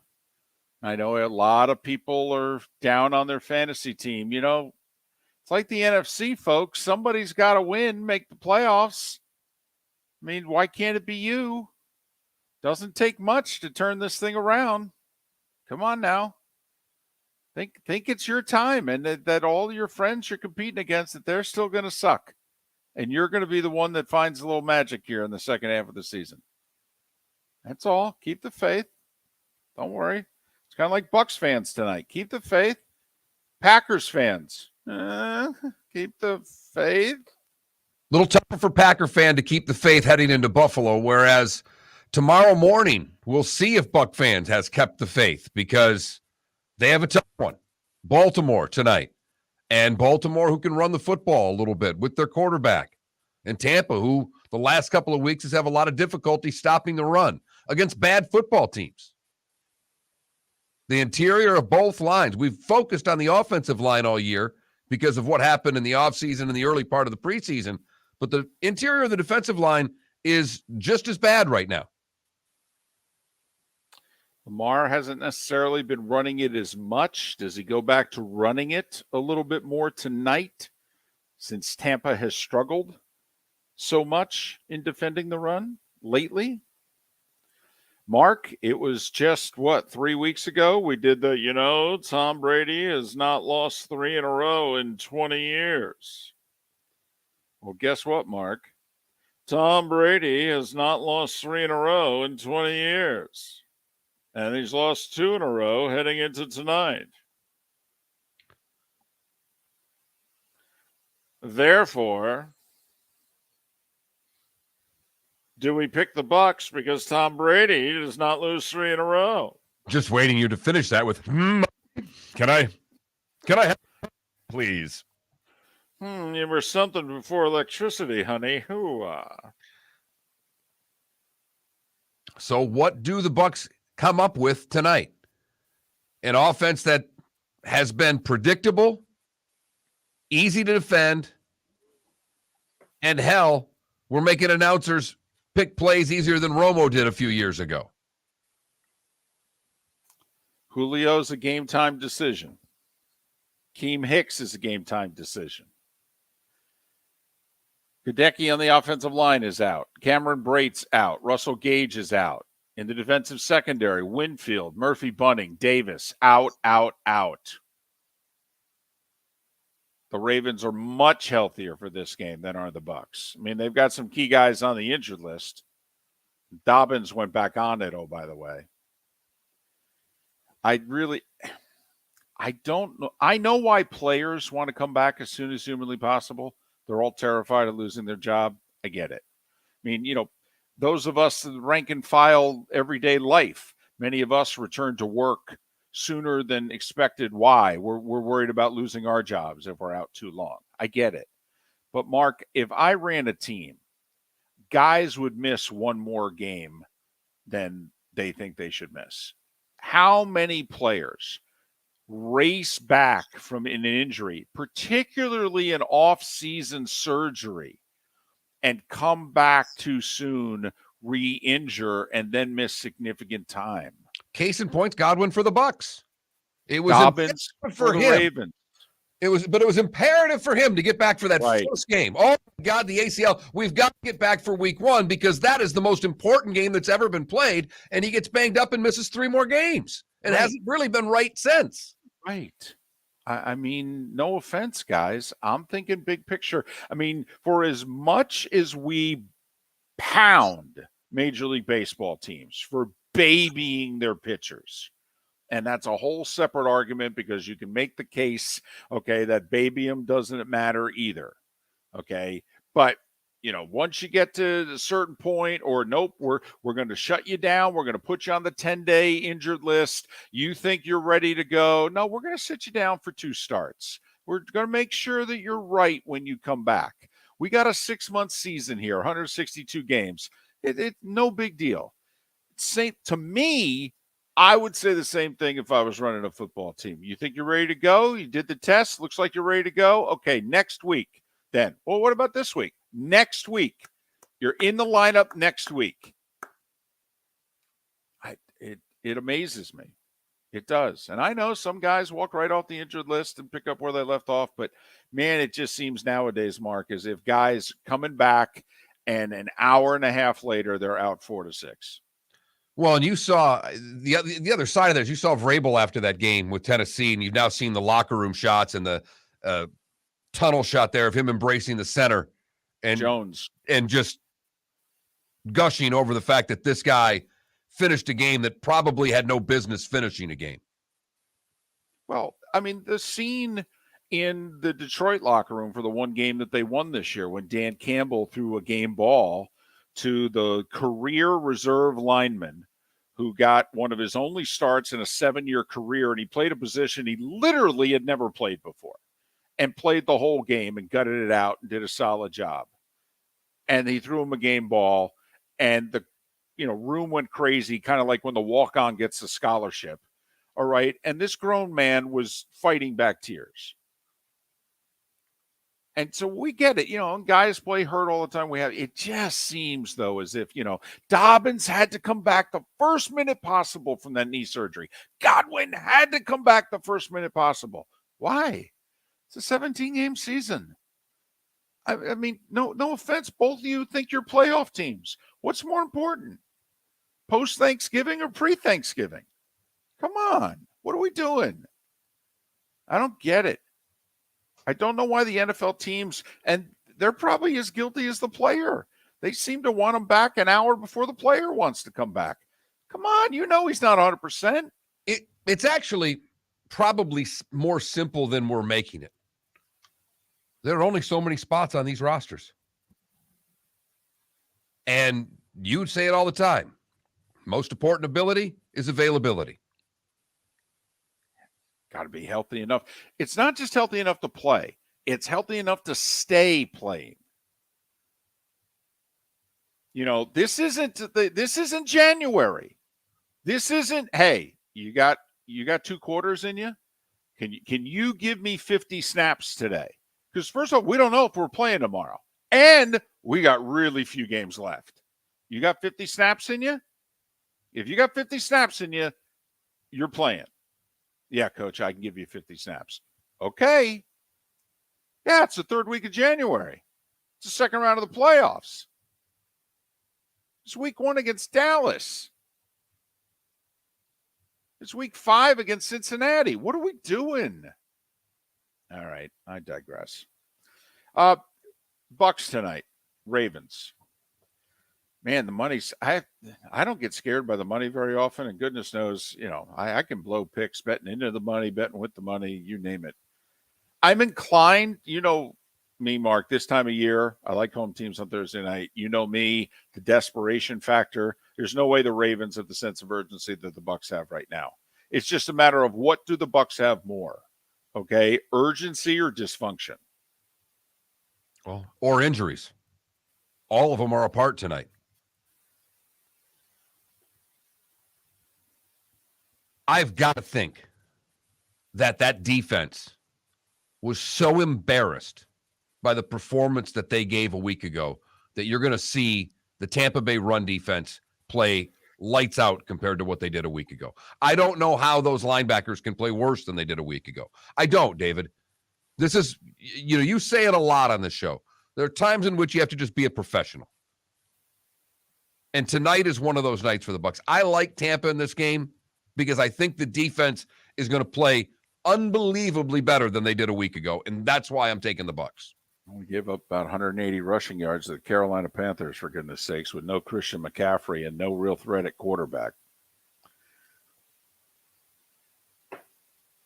So I hope you're right, because if they play anywhere close to the way they did on Sunday, Baltimore's going to put up rushing numbers like Chicago did against New England.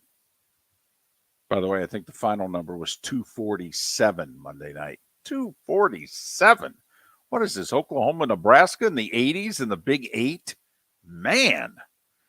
Still, you take Justin Fields' numbers out. They ran for a $164. Whew. So we're both going with the desperation. Reluctantly. Ravens started as 1.5 to 2 point favorites. Now they're 1.5 to 2 point dogs. That's a big swing in 72 hours. Big swing. I mean, that's more than Mattress Mac has got riding on the World Series, for goodness sakes. Wow. How about that? Wow. 75 mil. If the Astros can win 4 more games. Did you hear the promotion he's doing differently, though? You should just be you get your money back. Now it's you get your money times 2. You spent $3,000, you get $6,000. Oh, really? So if I spend $3,000 on betting and the Astros win? Right. And his thing is that you have to spend at least $1,500. So you can't go in there and spend $500 or $600. You got to spend a minimum of $1,500 to qualify to get your money back. But this time it's your money back times 2.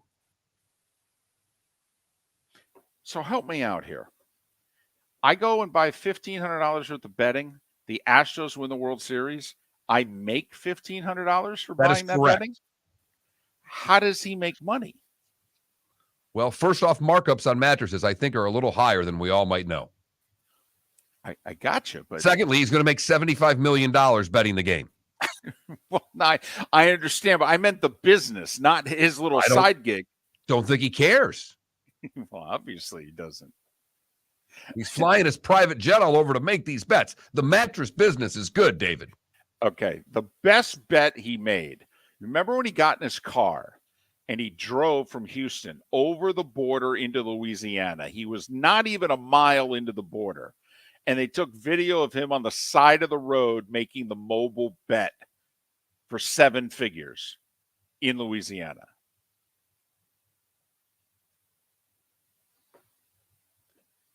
He's something. Well, you know what? When you've got that kind of, we all said that's how we'd be if we had that kind of money. And he's it. What's the point of having FU money if you can't say FU once in a while? And man, oh man, does he say it. Mattress Mac stands to win $75 million if the Astros win the World Series. Mark Miller for SWFL Golf Carts or online, flgolfcarts.com. If you're looking for a golf cart, an e-bike, or an e-motorcycle, go visit Alex and the gang at SWFL Golf Carts. flgolfcarts.com online. Check out their whole inventory. If you're looking for a custom cart, they can take care of you. 2-seater, 4-seater, 6-seater, they've got you covered. E-bikes, nobody better for value and service. E-motorcycles, check them out. Again, flgolfcarts.com. FLGolfCarts.com. Yeah. Hi. Excuse me. Hey, the line starts back here. Ma'am, if your party's not here, you're going to have to go around again. If you had the opportunity to avoid all this, wouldn't you? Salt Live is the official transportation provider of the Miller and Moulton Morning Show, making your trip to and from the airport seamless and stress-free. Salt Live is supported with the help of local partners like the Bayfront Inn. Gather your family and friends and enjoy a leisurely day on the water with a pontoon or deck boat. If you prefer to explore the waterways without a motor, the Bayfront has canoes, standboards, and kayaks. At the end of your journey, enjoy lunch or dinner at the Bamboo Tropical Bar and Grill. The Bayfront Inn, something for everyone on 5th Avenue in downtown Naples. BayfrontInNaples.com. When you need a ride, book with Salt Live Transportation, 308-8686, or book on saltlivetransportation.com. The waterways of Naples are a beauty to behold, and the Bayfront Inn has multiple ways for guests to enjoy the water and have some fun. Gather your family and friends and enjoy a leisurely day on the water with a pontoon or deck boat. If you prefer to explore the waterways without a motor, the Bayfront has canoes, standboards, and kayaks. At the end of your journey, enjoy lunch or dinner at the Bamboo Tropical Bar and Grill. The Bayfront Inn, something for everyone, on 5th Avenue in Naples. You were listening to Miller and Moulton on the Florida Sports Network.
Big day for Christianity today, folks. We'd all be a different religion if it wasn't for today. All us Christians, that is. Constantine had his vision today in 312.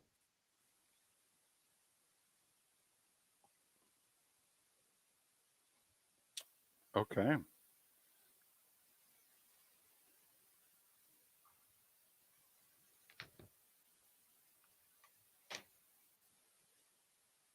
Buddy texts me. He's up north. He's got up in Ohio. He's got 3 cash scrambles coming up. Love the cold weather up north, early November, Saturday scramble for big money.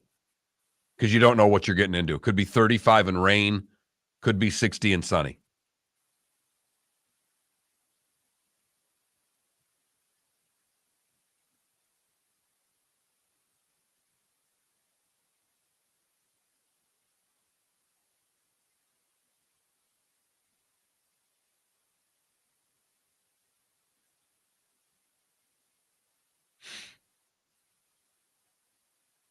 Here we go.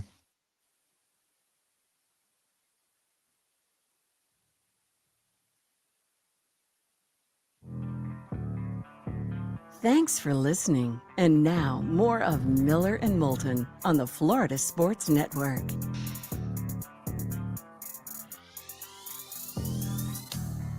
.21 after the hour. Miller and Moulton, Florida Sports Network, floridasportsnetwork.com, which is where you can go to find our daily poll question, which sometimes is up first minutes of the show, but is oftentimes up right around 7 o'clock, even though we start at 6.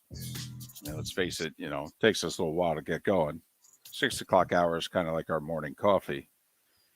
But our poll question today, most annoying thing that other passengers do on a plane, and listen, we know there's about 30 choices, but usually we have 3 or 4 answers. The 4 we came up with were take off their shoes. That's a pet peeve for Mark. That's the biggie. All the things that could happen on the plane, it seems to bother him more if somebody right around him takes off their shoes. I don't need to see your feet. And I certainly don't need to smell your feet. Crop dusting, otherwise known as passing gas. If you hog the armrest, which also seems to annoy Mark, I just managed to fit my fat body and just avoid all contact. The leg contact, the elbow contact, I just ignore it. It only bothers me when you're stuck in the middle seat. The middle seat person has rights to the armrest. You've already screwed that person by sticking them in the middle. You got to give them a little, like if I'm on the aisle, I give, I'll lean into the aisle, knowing full well, David, that I'm going to take a beverage cart to the leg at some point. Okay, that is true. Okay, watch the shoulder also. Does the middle seat person get both armrests, though? Are you saying that because they got the middle seat, they're entitled to both of their armrests and the window and aisle person only get the one? They should. By rights, they should, because they've been screwed and relegated to the middle seat. I mean, this is like sending a team down to the lower levels of the from the Premier League to the Coca-Cola League, David. You've been relegated when you have the middle seat? Is that what you're relegated. saying? I love how you said by rights. I didn't realize that passengers on a plane had to abide by a Bill of Rights. I didn't realize that, but apparently, according to you, we do. And finally, surprisingly winning is my big beef, which is a volume complaint. We used watching a video without earbuds. I'm wondering if people also took with that, the loud person on the phone. This seems to be a volume complaint. And right now it's getting over half the votes. And someone asked why we didn't have babies crying, because you can't control that. Right. Trust me, it may bother you, but it bothers mom more. Or dad, for that matter, because I've been with a baby. We've flown. Right. We had one bad, when we flew with our daughter, if you get a direct flight, usually pretty easy. Once there's a connection, you've screwed up the day, and there's 2 ear pops, and you're going to catch hell on one flight. And there's nothing worse for the parent than that going on. Right. And I think you have to expect it in the final 20, 30 minutes. You're descending. The ears are going to pop. The child's not going to like it. Here's my only thing, fair or unfair, about the screaming baby. The parent has to be making a real effort to stop the baby from screaming. That's the only thing I ask. It bothers me to no end if you're just sitting there kind of like, well, I've got a 1-year-old and this is what 1-year-olds do. Probably true, but could you put a little effort behind it? How about get up and go up and down the aisle 5 times? Walk the child. Maybe then the child starts playing peekaboo with some of the other could you just make an effort? 8 minutes later, you can sit back down in your seat. The whole plane knows, we got a crier, and we deal with it. But you can't just sit there and take it. And this poll question all stems from Russell Wilson's flight to London yesterday with the Denver Broncos, in which he reportedly stretched and exercised for 4 of the 8 hours on the plane. Did high knees on the plane. While his teammates slept, Russ was working out. Bronco country, let's fly. Yinzer in our Twitch chat room, the corny, comedic flight attendant. I have no problem with that. Southwest is famous for it. Mm-hmm. Some are good, some are bad, some are exceptional. I will take the occasional bad comic for every once in a while getting somebody that's funny up there. Okay. I don't fall for any of it, never have. But aren't you surprised how many people fall for let's just say you're traveling from Fort Myers to, pick a city, Philadelphia. And so the flight attendant will come on and say, thanks for joining us on Delta Flight 1659 nonstop to Cincinnati. Okay. And then they lay out.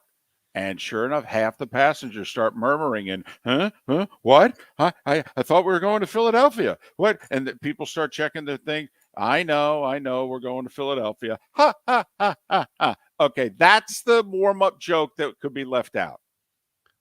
I'm all for everything else. The end. I'm more, Southwest has been very good they're at the beginning. They're during, you haven't even taken off yet. They're just going through the rigmarole, and they may have a little bit they do with it. But yes, Russell Wilson doing high knees on the plane, becoming the most annoying airline passenger ever.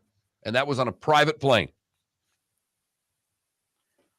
Now, I did get a text from someone that says most airlines are, really frown on you walking up and down the aisle with the screaming child. My feeling has always been screaming child overrules everything on a flight, except for if it's going to crash.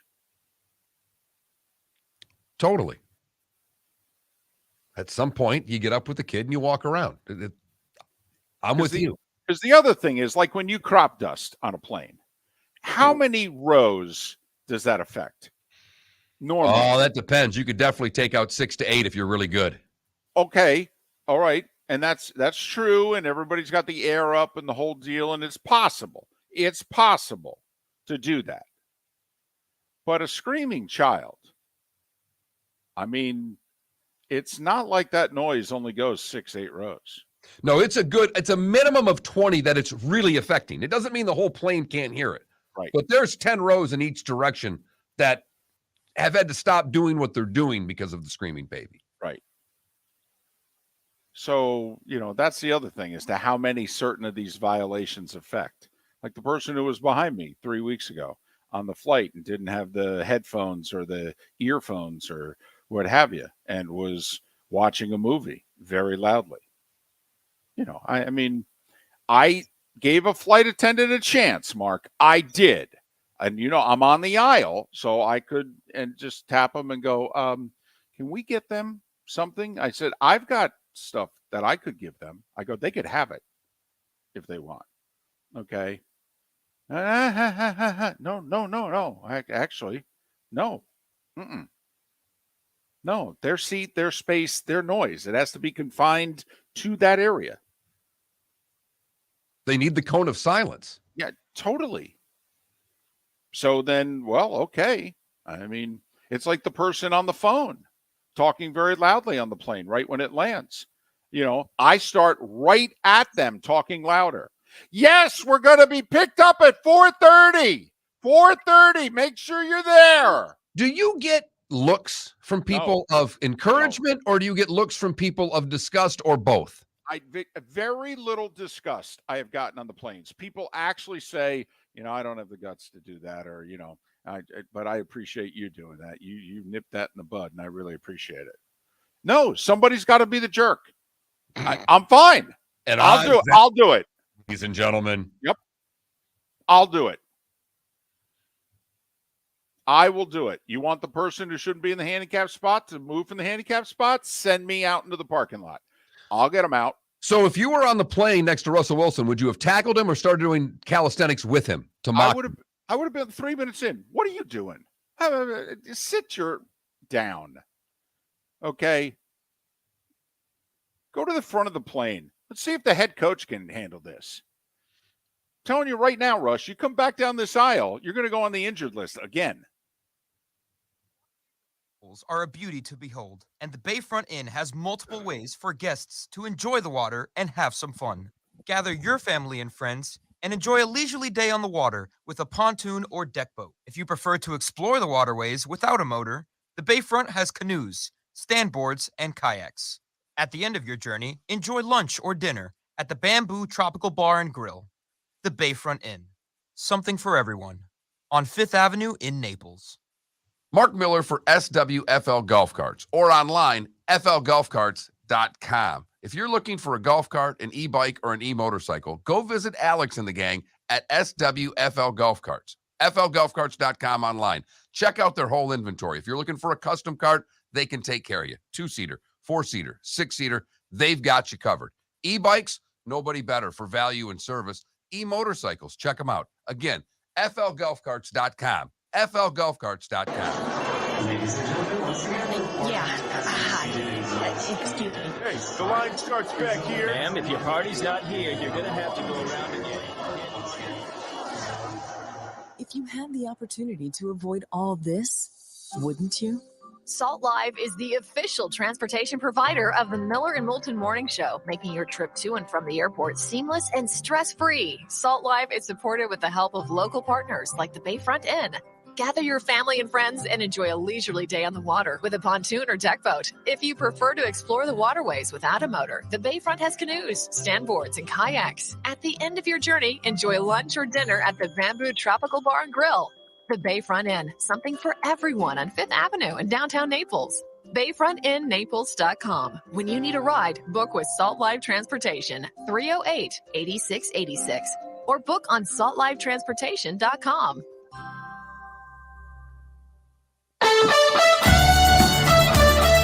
You are listening to Miller and Moulton on the Florida Sports Network.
I guarantee he wasn't wearing socks, Adam.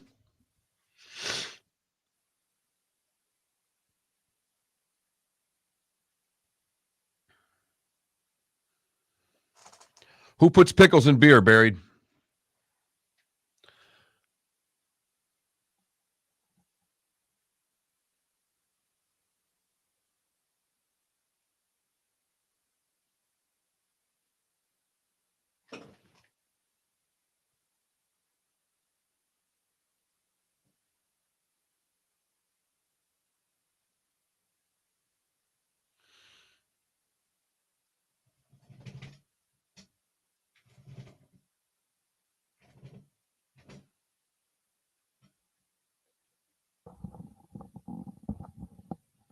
All right. This is for those of you that are just curious about these things. This is all you need to know about why I am the way that I am. So we just did that segment. And I raised the hand and said, hey, I'll be the jerk. All right. I'll be the guy. All right. Get a text from my mother. Now, for most of you, if you had just gone on the radio and said that and the whole deal, what would the text that you would get from your mother? The text I got from my mother said, and I quote, "That's right. I raised you right." Okay. Now, that's all you need to know. Right? It was Jersey in the 70s. That's all you needed to know. Got a problem with that? Right. Exactly. Jersey. You got a problem with that? I have no idea how it didn't win. The biggest mistake they ever made marketing that state. Forget the money my daughter would have won. She's already through college and the whole deal. I even forget what they were offering. And it probably wasn't that much anyhow. No, she probably would have had to gone to college in Jersey, and as an out-of-state person, it probably would have bankrupted us. So, but they were looking for slogans. Jersey. Got a problem with that? It was during The Sopranos. Have no idea how it didn't win.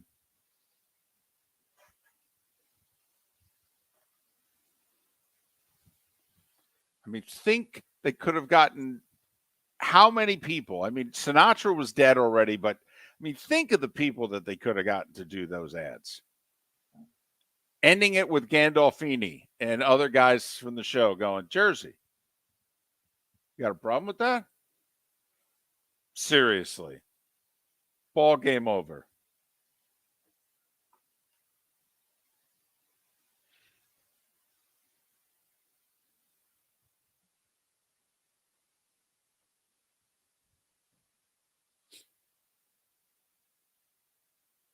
My mother carried an axe in her visiting nurse bag. A small axe in her visiting nurse bag. And she would have it in the seat right next to her. That was because one day she went to her car, unlocked, and there was a homeless person in the back seat. And so she kicked him out and said, you know, I either have to start locking the doors to my car or I need something to protect myself with. So she got the axe. Canada Relief. Are you serious? Watched the question. Watched it. Oh my God. Have there been the last appointment? It's the last appointment television viewing, basically, for Miller and Moulton. I mean, Billions had like a year and a half there where it was terrific. Right, but Billions wasn't, you know, you could catch up, you could tape it. You know, Sopranos was Sunday night at 9 or whenever the hell it was. You had to watch it. Can't miss. No.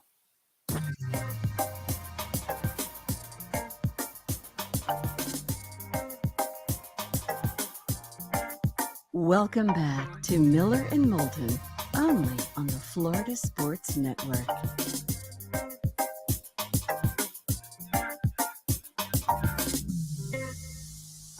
"22 minutes until we reach the top of the hour.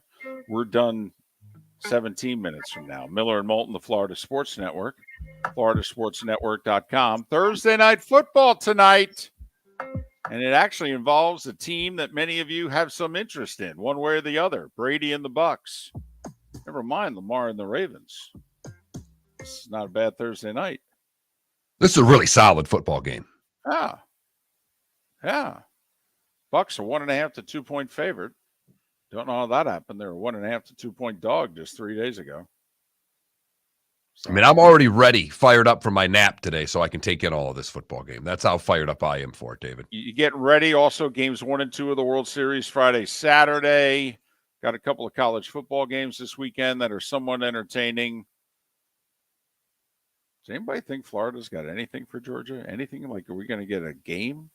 Even a game, just a game, like what Syracuse did to Clemson. I mean, they were what, 13-point dogs, something like that. I mean, you know, obviously that was a game. I mean, do we think Florida's got that in them? Just throwing that out there. I don't know about you. You know, it's funny. We just saw Monday night the formula. And the Gators are capable of doing what the Bears did. I mean, if the Bears could run it down the Patriots' throat, why can't the Gators have success running the ball on Georgia? This is not last year's Georgia defense. Do not kid yourself. It's a good defense. They don't have the pass rushers like they had last year. I don't think they have the cover corners like they had last year. They don't have the proven wide receivers that they had at this time last year. But their front seven's still really good. And Florida doesn't have the playmakers on the outside to challenge where Georgia's vulnerable. It's why the Tennessee game in a couple of weeks could be really, really interesting, because Tennessee does. Which means there's really only one narrow path to a competitive game. I mean, it's the Gator strength against Georgia's strength. Well, hey, football comes down to what? I mean, sorry, Gators, don't know what to tell you. There's only one path to victory here, and it's going to be difficult. But here it is. Here it is. See that big guy in front of you, who, by the way, was more highly recruited and decorated coming out of high school than you? I don't know what to tell you. You got to whoop him. Got to whoop him. Might as well shake his hand at the beginning and say, we're going to get to know one another over the next 3.5 hours. It's time for someone to take back this segment, if for no other reason than to stop David from talking about Meghan and Harry. Here's Mark Miller with Today Was the Day When. I love these old baseball things. I can't get enough of them. The World Championship Baseball Series in 1888 finished today. The St. Louis Browns routed the New York Giants 18-7 in Game 10, but lose the series 6-4. Wow.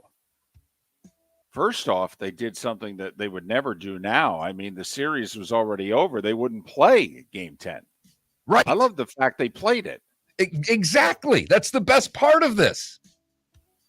So you're down 6-3. Let's make sure we get Game 10 in, huh? Today in 1920, the great KDKA is granted its limited commercial license by the Department of Commerce and remains the only radio station, and television station for that matter, east of the Mississippi with a K in the front, right? I believe that is correct. I believe. And they were the first, correct? That's so 102 years ago today, basically radio was born. It was invented earlier, but in terms of a radio station, that's the first, right? I believe so. Today in 1941, the Chicago Tribune editorialized there will not be a war with Japan. That's on that Old Takes Exposed site. That's not a good one. No. Dewey defeats Truman and Charles Schwartzel's not going to win the Masters. All right there, David. 1947, You Bet Your Life premieres on ABC Radio with Groucho Marx. 1954, Walt Disney's first TV show, Disneyland, premieres on ABC. 1955, Rebel Without a Cause is released. Wow. Just take a moment.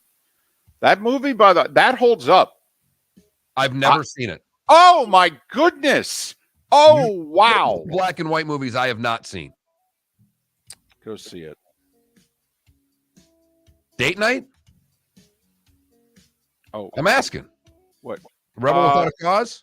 It depends. It depends. I think you would enjoy it. Don't know about the missus. There you go. Okay. Maybe after the show one of these days. Today in 63, Gordie Howe scores his 544th goal, tying Rocket Richard on the all-time regular season record list. Today in 1975, on the cover of Time and on the cover of Newsweek was Bruce Springsteen. Correct. That's Time and Newsweek, not Rolling Stone and Spin. Correct. Today in 82, Prince releases the album 1999. By the way, that still holds up. Yes, it does. 1985, Kansas City beats the Cardinals 11-0 in Game 7 of the World Series.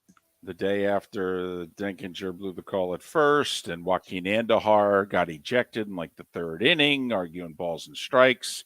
Brett Saberhagen, the complete game shutout. Royals come from 3-1 down and win in 7. And Saberhagen would win the MVP. 91, arguably the best World Series game ever played. The Twins beat the Braves 1-0 in 10. Jack Morris. With no one warming up in the bullpen. That's the other thing. They're in the bottom of the 10th. And yeah, the Twins have a rally going and the winning run on third and all that. But if Alejandro Pena gets out of it, you know who's coming to the hill in the 11th? Jack Morris. Leaving Las Vegas premiered today in 1995. And that's not because Nicolas Cage won the Oscar for Best Actor. It's because Elizabeth Shue's in the movie, and that's for David. Yankees win the World Series in 99, beating Atlanta 4-1 to go back-to-back. 2002, Anaheim beats the Giants in 5. It would be the first ever title for the Angels. And today in 04, the Red Sox sweep the Cardinals. And the curse was lifted. What struck me about that, and obviously that was a big deal in Southwest Florida with the Red Sox spring training in Fort Myers, the whole deal. What struck me about that was how many people, after they won, went to the cemetery. And whether it was mom, dad, grandpa, grandma, brother, sister, whatever, and brought something associated with the Red Sox and placed it in and around so many grave sites and tombstones. And today in 06, the Cardinals win their 10th World Series in franchise history, taking down the Tigers in 5. Those born today that are no longer with us: Teddy Roosevelt, Ralph Kiner, John Gotti, Dick Trickle, and Scott Weiland. Those celebrating birthdays today: John Cleese from Monty Python is 83. Lee Greenwood is 80. Golfer Patty Sheehan is 66. Simon LeBon from Duran Duran is 64. Rick Carlisle is 63. Marla Maples is 59. And Kelly Osbourne's 38. There's a name from the past, Marla Maples. What did I miss, David? The New York subways debuted today in 1904. You know, kind of led to a few things in our country. That's all. All right. I mean, Boston actually had the first, subway. I mean, New York gets credit, for the subway and what have you. Boston actually had it first. London had it 40 years before we did. So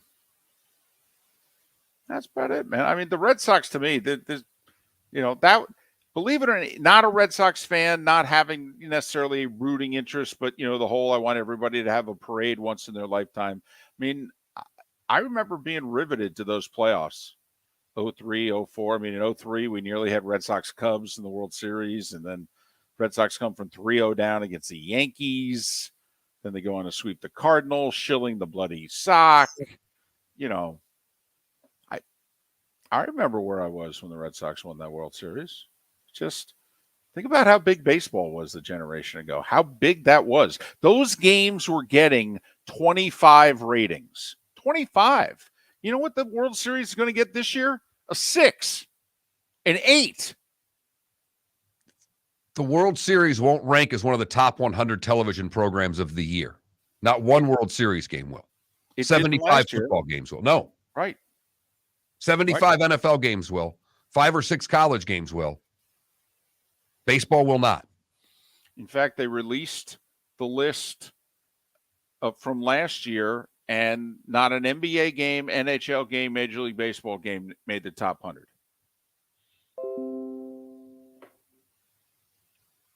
You've heard folks elsewhere mock Florida is gonna Florida. Well, Mark Miller sees it differently. He calls it the good, the bad, and the ugly.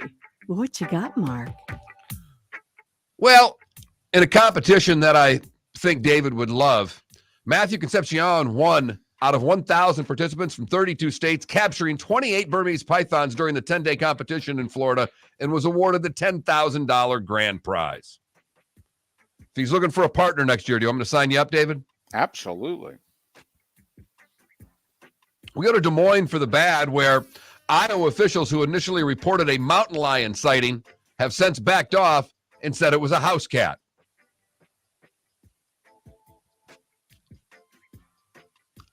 A little bit of a variation there. Mountain lion, house cat. Right, just a little bit. And by a little bit, I mean, what the? Finally, the ugly, we go to Jersey City, where it'll just be a matter of time before this robber is apprehended. A man pushed another man back into an outdoor ATM, demanding the money that he had just taken out and robbed him of $800. Thought he had it taken care of, but he left his Hudson Jail personal property receipt and inmate identification card behind. It shouldn't take long for the police to find this man who just got out of jail and send him back to jail. And I have a follow-up, David. Uh-oh. Yesterday, Jacob Runyon and Chase Kaminsky are the two scumbags who stuffed walleye full of lead weights. They both pleaded not guilty to charges of cheating and other charges. They were released on personal bonds. The trial will be upcoming. And we will keep you posted on there. We've got weights in the fish. Right. And that's the good, the bad, and the ugly on today, October the 27th, 2022. Well, we all know Thursday Night Football, Amazon Prime, Bucs, Ravens, Tampa Bay, a very slight favorite. For the record, Miller and Moulton, not with a great deal of confidence, but we're going to bet on desperation over a team that's playing better right now. College football tonight. We got 3 games. Tonight begins a stretch of like 26 days in a row where we've got a football game every day. I mean, we go till damn near Thanksgiving with a football game every day. Because MACtion starts next week, Mark. So We'll probably go right through Thanksgiving weekend, right? I don't think we have it like the Tuesday and Wednesday of Thanksgiving. I don't think MACtion's doing that, in and around the Thanksgiving holiday. So that's why I think it ends right before it. But we have 3 college games tonight. They're all nationally televised. 7:30, ESPN, Virginia Tech, NC State. ESPN2, Louisiana Southern Miss. And then FS1 tonight, 10 o'clock, Utah, Washington State. Utah, 7-point favorite on the road. Panthers are on the road tonight taking on the Flyers. The Panthers are a big favorite, even though the Flyers have been red hot this year in the early going. By the way, if you have one bet to play tonight, I say it's the Heat Warriors game. Lay the points? Lay the points. It's back-to-back for the Heat. They were in Portland last night, and even though they won, it's back-to-back, whereas the Warriors, day off, and they got blown out in Phoenix in the second half. All right? 7.5 is the number. I'm laying the points with the Warriors against the Heat tonight. Shop around if you're going to bet that, because I got about a 1.5 different number than what David does if you're going to make that play, because I've got it at 6 right now, which I like it, love it at 6, even like it where you're at as well. That's one of the late games, one of 4 tonight in the association. Well, I haven't seen that anybody's getting a load management day off, so maybe somebody knows something I don't. Shocking. But I'm laying the money with the Warriors tonight. I would as well. Love that bet. In fact, we were 2 for 2 with our NHL bets last night, because not only did we have the Lightning, but you had said, hey, the Islanders, you got to take the Islanders. They're playing the Rangers. Rangers just played their tails off against Colorado, and what happened last night? They got beat 3-0. And they got worn out. Islanders scored late second and then 2 in the third. Rangers got worn down last night. Yep. I do like the Florida Panthers tonight. They got beat by Chicago in their last game. They're laying a big number. I think it's 200, but I do like the Panthers tonight coming off the loss to the Blackhawks. Lightning, member, bounced back after they lost on the coast and won last night, so you're betting on the Panthers to do the same. Miller and Moulton, a Football Friday edition tomorrow. Lee Sterling will be on the show. Pat Kerwin will be on the show. Chris Landry and Wright Thompson, the acclaimed author, will join us in the bonus hour tomorrow. See you then. The waterways of Naples are a beauty to behold, and the Bayfront Inn has